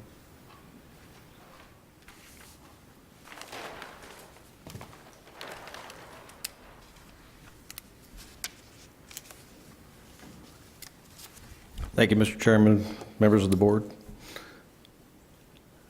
There was a couple items I wanted to cover before you make your decision on this. I know that it's relevant. This border encompasses a specific area that we've generally served under what we consider a moral obligation. That puts the Golden Valley Fire District in what I would consider a dangerous position for going up beyond our approved boundaries. Other items that speak to this, it reduces the fire district's exposure for responding outside of our actual jurisdictional boundaries for major incidents, and actually even minor incidents. It provides an avenue for those private citizens where there is no fire agency obligated to respond to designate the Golden Valley Fire District as, which is, by the way, the closest fire district, to become part of the fire district if desired, but not mandated, because they would now be contiguous with the Golden Valley Fire District borders. This is also a public safety issue. We know that we have county workers out there and some of our citizens that live within our jurisdictional boundaries on some of those roadways. And so we can provide first response, fire and medical issue and responses for those areas. And finally, Maricopa County has supported this in the past, and I'm asking for the Board of Supervisors to support this as well. Thank you. I have questions, Mr. Chairman. Certainly.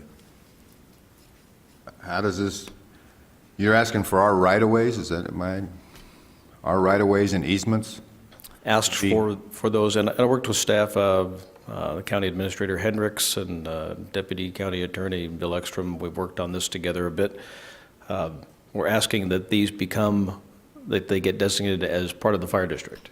And that makes our response out into those areas much more sure for those areas. We have no obligation to go out there. And that's one of the things that concerns me a bit. You're talking about not inside. I mean, your map's awful small. You guys, like any place else, you have a boundary. Yes, sir. Now, you're asking to go outside that boundary? We're asking to go outside of that boundary and include the roadways that are inside the designated boundary that you have. And I have a map here that has been shown on the overhead. Can you see that very well?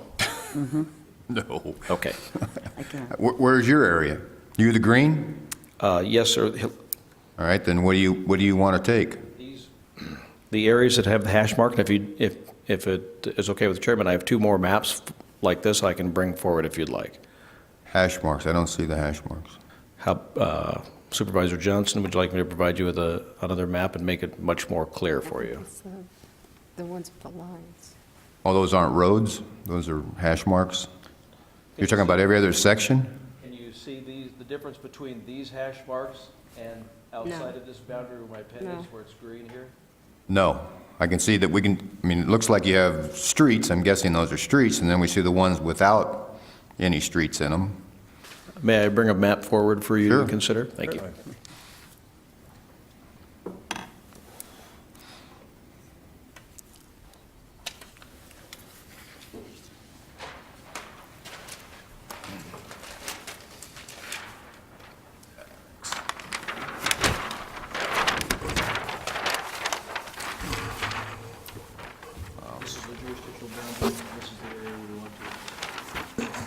I've seen that. Holy smokes. Steve, have you seen it? Only the roads. Okay. Pardon me? But only the roads. That's a lot. And Mr. Chairman and members of the board, for your information, this proposal is the exact border used for the Golden Valley Fire District proposed ambulance service area as well, that was helped developed with Department of Health. And that's currently moving forward, although not approved yet. Mr. Chairman, may I try to provide some additional clarification? Certainly. What is being proposed is under 48-262. Basically, there's quite a considerable process for an area of land to be included in a fire district. It takes a petition process and other requirements. What the chief is asking for is not those areas outside of his jurisdictional boundaries to be included in his district, but to ask for those roadway right-of-ways and roadway easements to be included outside of his jurisdictional boundaries. So he still has the contiguous requirement of 48-262. However, it's going to provide him a lot more flexibility, not only to service accidents on those roadways that are outside the jurisdictional boundaries, but it'll also make it a little bit more convenient for those areas that are contiguous to those roadways to petition his district to be included in those, in his fire district. So it's going to be twofold. And I believe, if I'm not mistaken, that's what you're proposing. Yes, sir. And if I could show you a portion of the map, and you can refer to the one in front of you. Right at the tip of my pen there, there's an area just north of Mohave Road. And there's many residents in that entire 1 square mile block that wish to be part of the fire district, but are not contiguous with the fire district. Amazingly enough, those people are not in our fire district. And the next closest department to the west would be Bullhead City, across the mountain. And then closer, the next closest would be the city of Kingman, completely on the other side of my fire district. Now, why they're not included, I don't know. It's equally as puzzling why they pay taxes to the Bullhead City School District and not to our school district as well. The gentleman, a couple of the residents out there that want to be part of the fire district are having trouble getting traction and having their neighbors join because of the additional taxes that would be put on them. Under this initiative, he would be, and his neighbors that want to be part of the fire district can annex in because they're now contiguous via the county roadways. I have a question. Go ahead. Go ahead. Does this cost the county any additional money at all?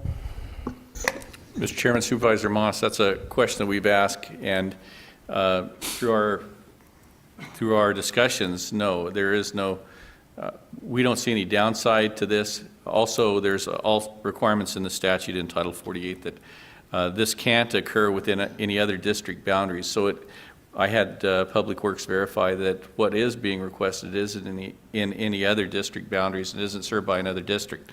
So we tried to cover that base also. But no, we don't believe that there is any cost to the county.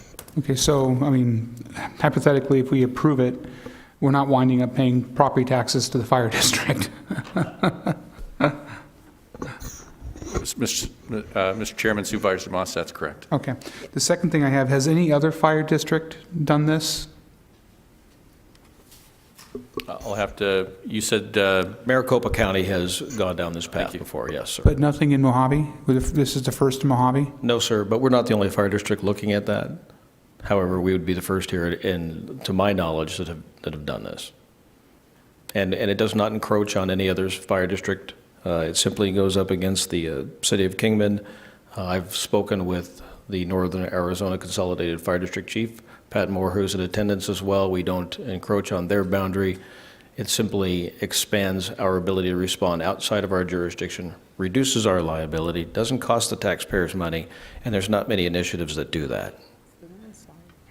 Mr. Chairman, I have questions. This right-of-way, are we talking easements? Is that all easements? We have to create additional parcels for taxation?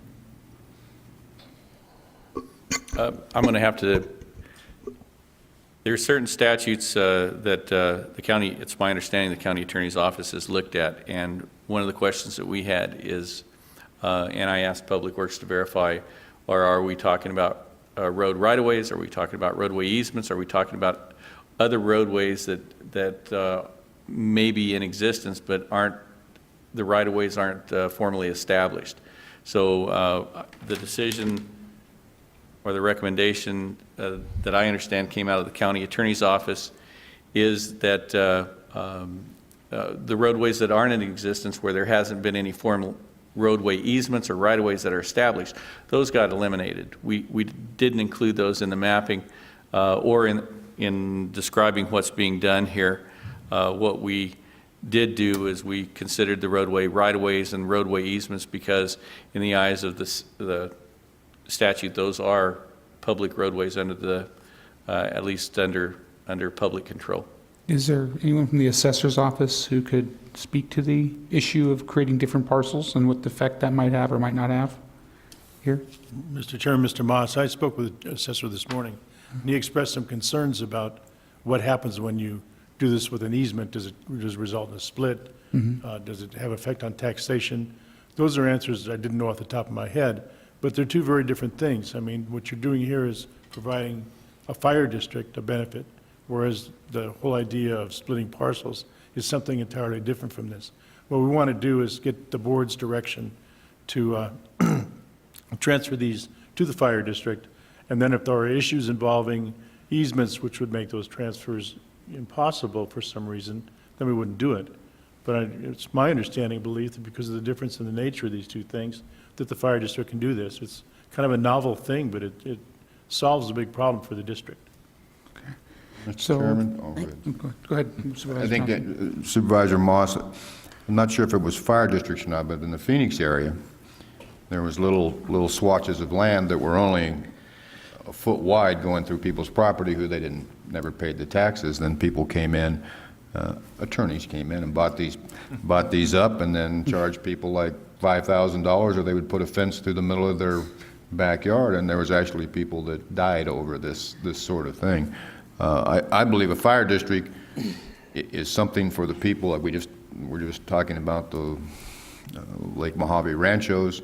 If these people want to be annexed in, they can petition to be annexed in. There's rules for annexation in.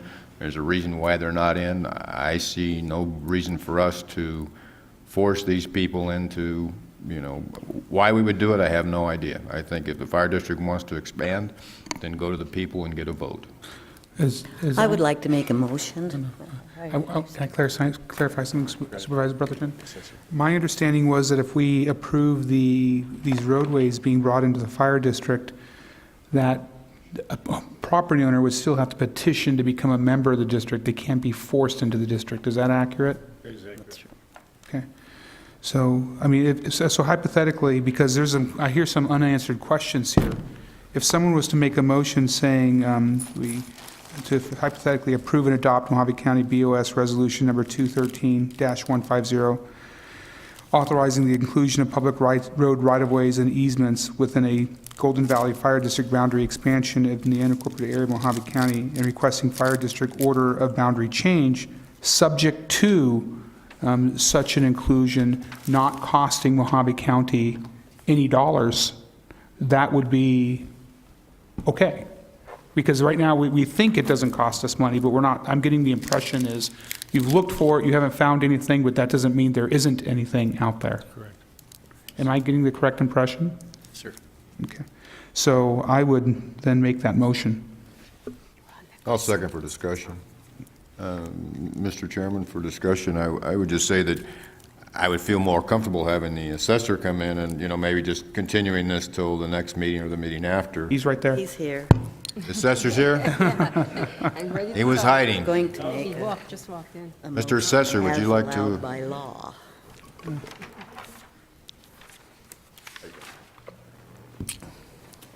Okay, all right. I brought up Melody Jensen with me. She's our head cartographer, heads the cartography department for the assessor's office. And when we first viewed the agendized item, Melody had some major concerns. Melody, would you kind of explain your concerns right off the bat? My biggest concern is in reference to the easements, because an easement is owned by the property owner, not the county. They have the right to use it. And by putting the easement into the district, I will have to split that easement off of the property owner's thing to be able to show the part that's in the fire district and the part that is not. Statute prohibits that. Yeah, read the statute, because I think it's important. The statute that she's referring to is 48272, and it basically says special district boundary requirements, parcel splits prohibited. Special taxing district organized pursuant to this title is submitted. Proposed district boundaries after November 1st, 2007 shall include only entire parcels of real property within its proposed boundaries, as determined by the county assessor, and shall not split the parcels. That is one issue. There's another issue too. At one time, we used to have a cartographer who split out parcels. And what happened was owners who had these split, let's say you have you own some land, as I'm sure Supervisor Johnson does, out there in the middle of nowhere. And he probably has easements on the edges that were created at the time the parcels were created by the owner to provide access and roads through. And if we had split those out, then Mr. Johnson might sit there and say, well, gee, I don't own that anyway, and I don't want to pay tax on it, and I don't want to pay 2 tax bills. So these people were then letting them go into tax lien sales, and the owner was saying, hey, fine, let them go to tax lien. We had nobody willing to pay these. People were buying these tax liens. It created a real nightmare at the time. So if I translate what you're saying, Ron, that if people get wind that their public roadway easements, which they dedicated to the public, but they actually still own the title to and have to pay tax on, that now has a separate parcel, they may let that be abandoned, foreclosed upon, saying, I'm going to use this as a road whether I own it or not. Invariably, they do. And so I yes. don't have to pay tax on it. There's a little schematics in that, because dedicated and easement are 2 different things for us. Okay. Right. Once it's dedicated, it's removed from the tax roll, it's yours. Okay. And So we have no issue with you everyone. dedicating, helping them out with dedicating. if I were to amend the motion to exclude easements, would that solve your issue? That would solve our issue. And then I think, because I already had discussion this morning with Mr. Ekstrom, and we would sit down over this next 2 weeks and really dive into this and see if there are any avenues that are open or a way that could be properly handled. Mr. Chairman, and I'm glad you brought up that nuance. It would be granted easements. And a lot of our easements are dedicated, and you're right, they're off the tax rolls, and they are considered public right-of-ways, period. From our perspective, if it's a granted easement, then it's granted for a specific purpose and the ownership actually remains with the parcel. Isn't that correct? That is correct. Thank you. Mr. Chairman? Sure. My first term, we went through and got legislation that stopped cities and others from doing ribbon annexations out to grab some big piece of land. And this seems like it's legislation, again, to do that. We're not going, now it has to be as deep as it is wide, and whether there's new legislation, and the chief is probably, telling us the way it is. I believe it's up to those people. We as Mohave County shouldn't be letting them annex our roads in, because that really, my opinion, that leaves them no alternative, that they have to be in that fire district. I mean, they might want to go to Bullhead, you never know. So, As they say, it's not our fight. so what I'm getting at, though, is by Mr. County Administrator Hendricks and Mr. Ekstrom and Mr. Nicholson, is if I amended the motion to delete the reference to and easements, it's fine, from the assessor's standpoint. From our perspective. Okay.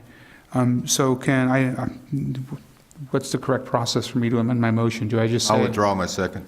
Okay, and I will withdraw the motion, if I'm allowed to, and I will take a re-stab at it. I hereby move that we approve and adopt Mohave County BOS Resolution Number 213-150, authorizing the inclusion of public road right-of-ways within a Golden Valley Fire District boundary expansion in the unincorporated area of Mohave County, and requesting Fire District Board order of boundary change, subject to it not costing Mohave County any money now or in the future. I second the motion. Sounds pretty good. We have a motion and a second. Any further discussion? There being none, those in favor signify by saying aye. Aye. Aye. Those opposed, Nay. motion carries. Thank you, Mr. Chairman and Board.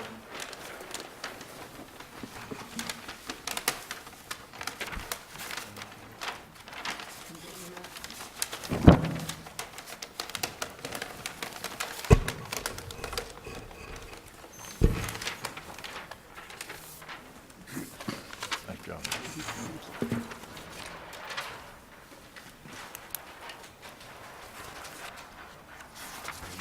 Good God, 35.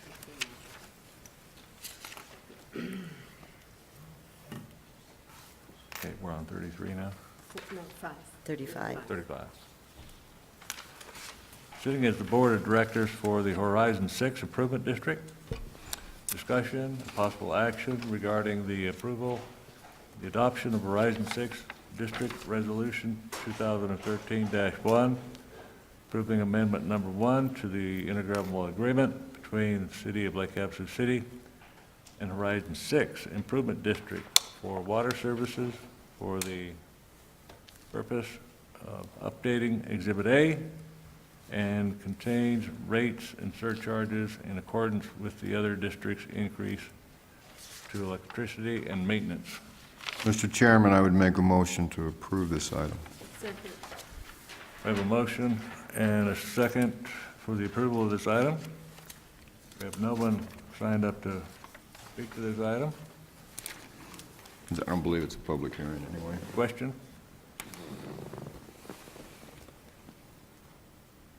There being no questions, those in favor signify by saying aye. Aye. Those opposed? Motion carried. Item number 36. Discussion, possible action regarding the approval of fireworks display for permit for October 26, 2013, for an event to be held at the Refuge Country Club, 3275 North Latrobe, Lake of Sioux City, Arizona, as requested by Dave Glass, Round Eye Fireworks. Mr. Chairman, I make a motion that we approve item 36. Second. Discussion? We have a discussion? Certainly. The only question I have is why are we making these people giving us an insurance policy and putting it on it? It's not on our property. We don't have anything to do with it. We usually just approve these things. Supervisor Moss is not lighting these fireworks, is he? I have no intention of lighting any fireworks.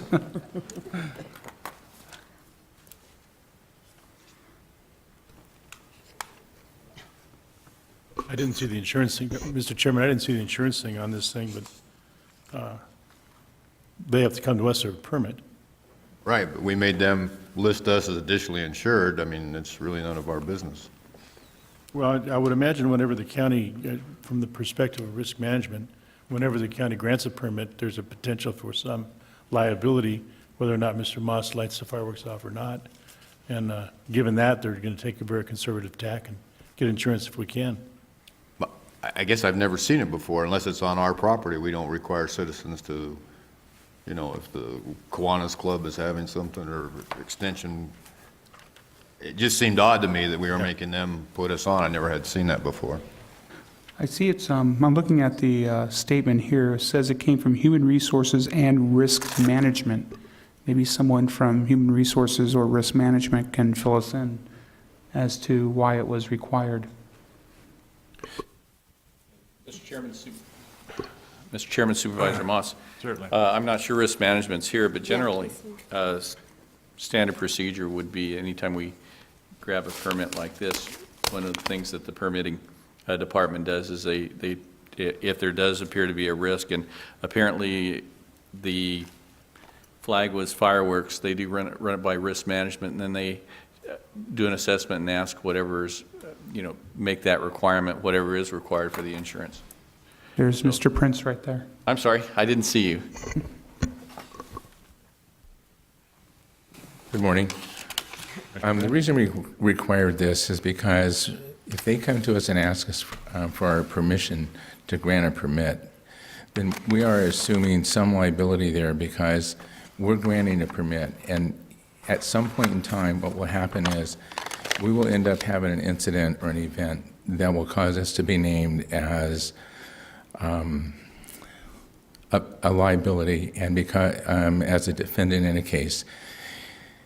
And in doing so, if we're able to transfer that responsibility back to the insurance company, we would like to do that. And this is a way of doing exactly that, is a transfer of liability back to the insurance company. May I ask, has this ever been done before on firework permits?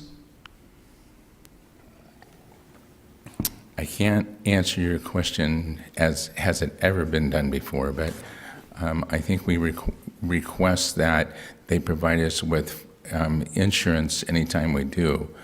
Well, I mean, this is just me asking. We're a government agency, we provide a permit. Where do we have the authority to make up on some applicants and not others that they provide us insurance, which obviously costs them money? Because we're basically saying, yeah, you can do this if you pay us. Or you pay us for your permit, then you have to pay that insurance company over there. Where's our authority for that? Do we have that authority, Mr. Ekstrom? I mean, apparently it's not something which is in policy anywhere, because this may be the first time it's ever occurred. Mr. Chairman, Mr. Moss, I don't know if we've done this in previous events, but it's a hazardous activity, which makes it different. It's also, I remember fireworks companies down in the valley that were not particularly responsible, and we knew that, and I think in some events we didn't grant permits to people for that reason. So we're saying we'll grant you because, I mean, I think we're the only ones who say what is required. So it is the advice of risk management that these people be post a permit or provide a insurance policy before this board grants the permit. Is that correct? That is correct. And going a step further is that it would only be prudent on their part to purchase an insurance policy for a general liability, and all we're asking is that they name us as an additional insured on that policy. Okay, because this is where I'm coming from, Mr. Burns. I don't like hiding things. I don't like government putting additional conditions on people, especially if it's not within our policy that we're going to do it that way. Otherwise, we're picking and choosing. If you don't like one fireworks provider, vendor, displayer, well, he has to make these conditions, but I like this other guy over here, so he doesn't have to meet these conditions. And so, I mean, where's the criteria that we use to put conditions on these permittees? Do we have those listed anywhere? Mr. Chairman, I'd have to get Development Services up here, but one question I would ask Supervisor Moss is, you know, this issue about fireworks has just recently come up. I'm not sure how many permits we've actually issued here. It's a question I'd ask Development Services. This might, in fact, be the first one, but I do believe, as a government agency, when we start issuing permits for things like our right-of-way use and stuff like that, and you're going to say, well, that's on county property, well, that's on public property, we do need to bring the issue by risk management, because I don't believe we should be issuing any permits of any type without limiting or lessening the liability to the county as much as practically possible, and that would have been our intent in this specific instance. I'm not doubting the business prudence of what's being said here, but I do have an issue where if it sounds to me, we just made up a condition. We just made it up for the first time for this person without that being brought for the board for review and approval. I don't think it's the place of Human Resources or Risk Management saying that before your permit application can be brought to the board, you need to provide us an insurance policy, because by that time the insurance policy's been purchased. And so whether we require it or not is worthless. And so you're making us accept your recommendation. And I don't think you folks make us accept anything. We decide what we're willing to accept or not. Anyways, I don't want to go off on that. I do have a motion, which is, I believe, pending on this. I would suggest, for discussion, that staff bring us something via policy so it applies to everybody, or at least there's objective criteria that permittees have to meet before we say to them, spend additional money. We're not just making it up as we go along. Okay. That's all I have. Supervisor Moss, if I might, 2 weeks ago we had a bicycle event, and we requested an insurance policy from the organizer of that bicycle event. As we go through and we issue permits for different events that are occurring within Mohave County, we do ask each and every one of them to be named as an additional insured on the insurance policy that they are obtaining. And again, it's my understanding that when those additional insureds are issued, that there's very little, if any, charge back to the... And that may be. But, I mean, when it comes, if there is a little is subjective. If it's no charge, I agree with you. But saying it's only an additional $250,000, $500,000, whatever, it's easy to say that it's little if someone else is paying the bill. That's number one. And number two, why are we requiring insurance policies for bicycle events? What kind is it? Is it a bike rodeo, or is it a triathlon, or...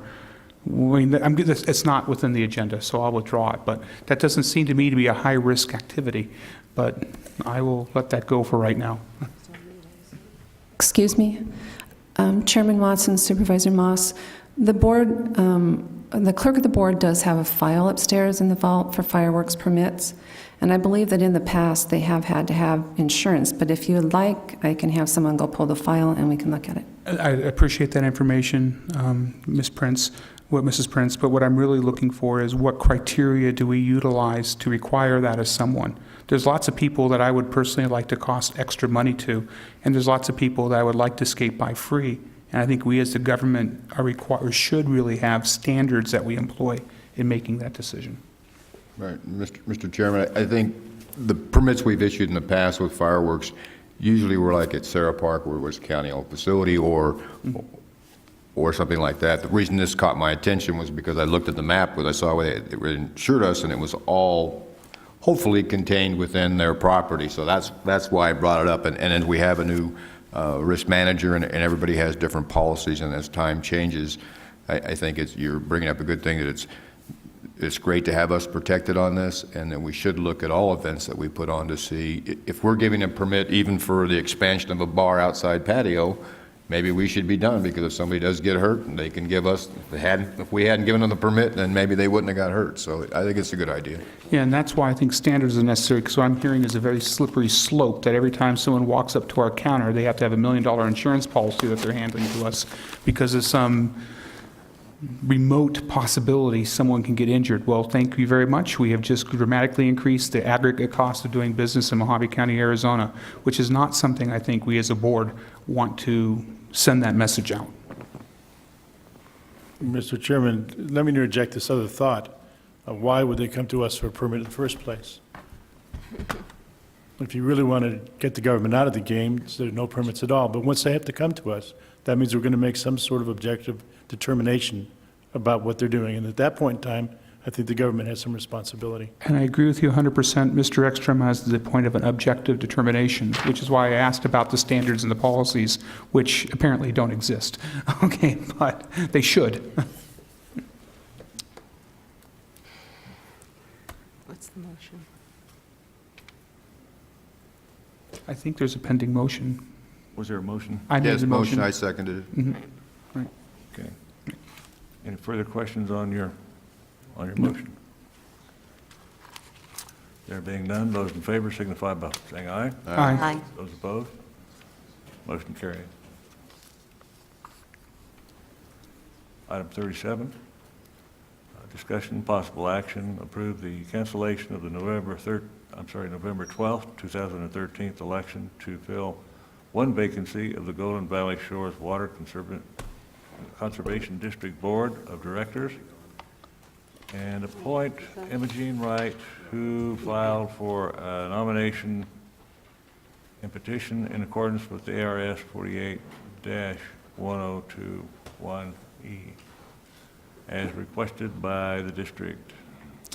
Mr. Chairman, I move to approve the cancellation of the November 12, 2013 election to fill one vacancy of the Golden Shores Water Conservation District Board of Directors, and appoint Imogene Wright, who filed a nomination petition in accordance with ARS Section 48-1021E, as requested by the district. As an aside, I know Imogene Wright. She's a wonderful lady. I'll second the motion. Questions? There being no further questions, those in favor signify by saying aye. Aye. Those opposed? Motion carried.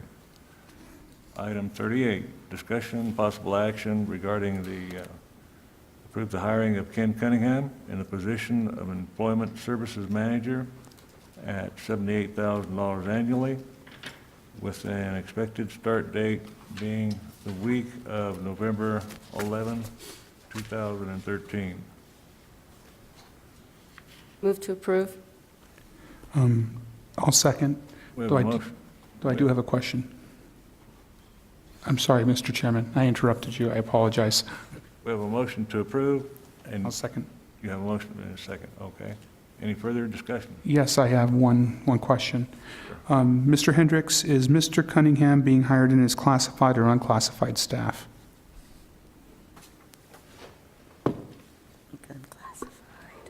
Mr. Chairman, Supervisor Moss, if you'd give me a minute, I'd be able to tell you that. Off the top of my head, I believe the directors are unclassified. I believe this position's classified, but I can verify that with you. Because I have absolutely no problem if it's unclassified, if it's, that's what I want to confirm. To stay, I'm sorry.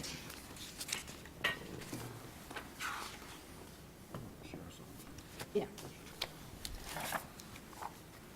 I didn't bring that job description down with me, but I am, bear with me, it's on.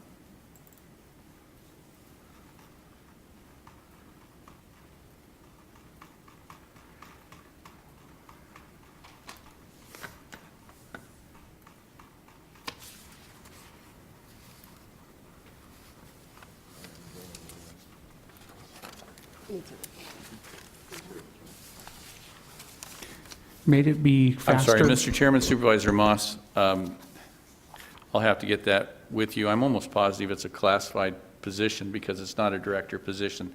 We're hiring Ken Cunningham in as a Human Resources Manager, not the Human Resources Director. Very good.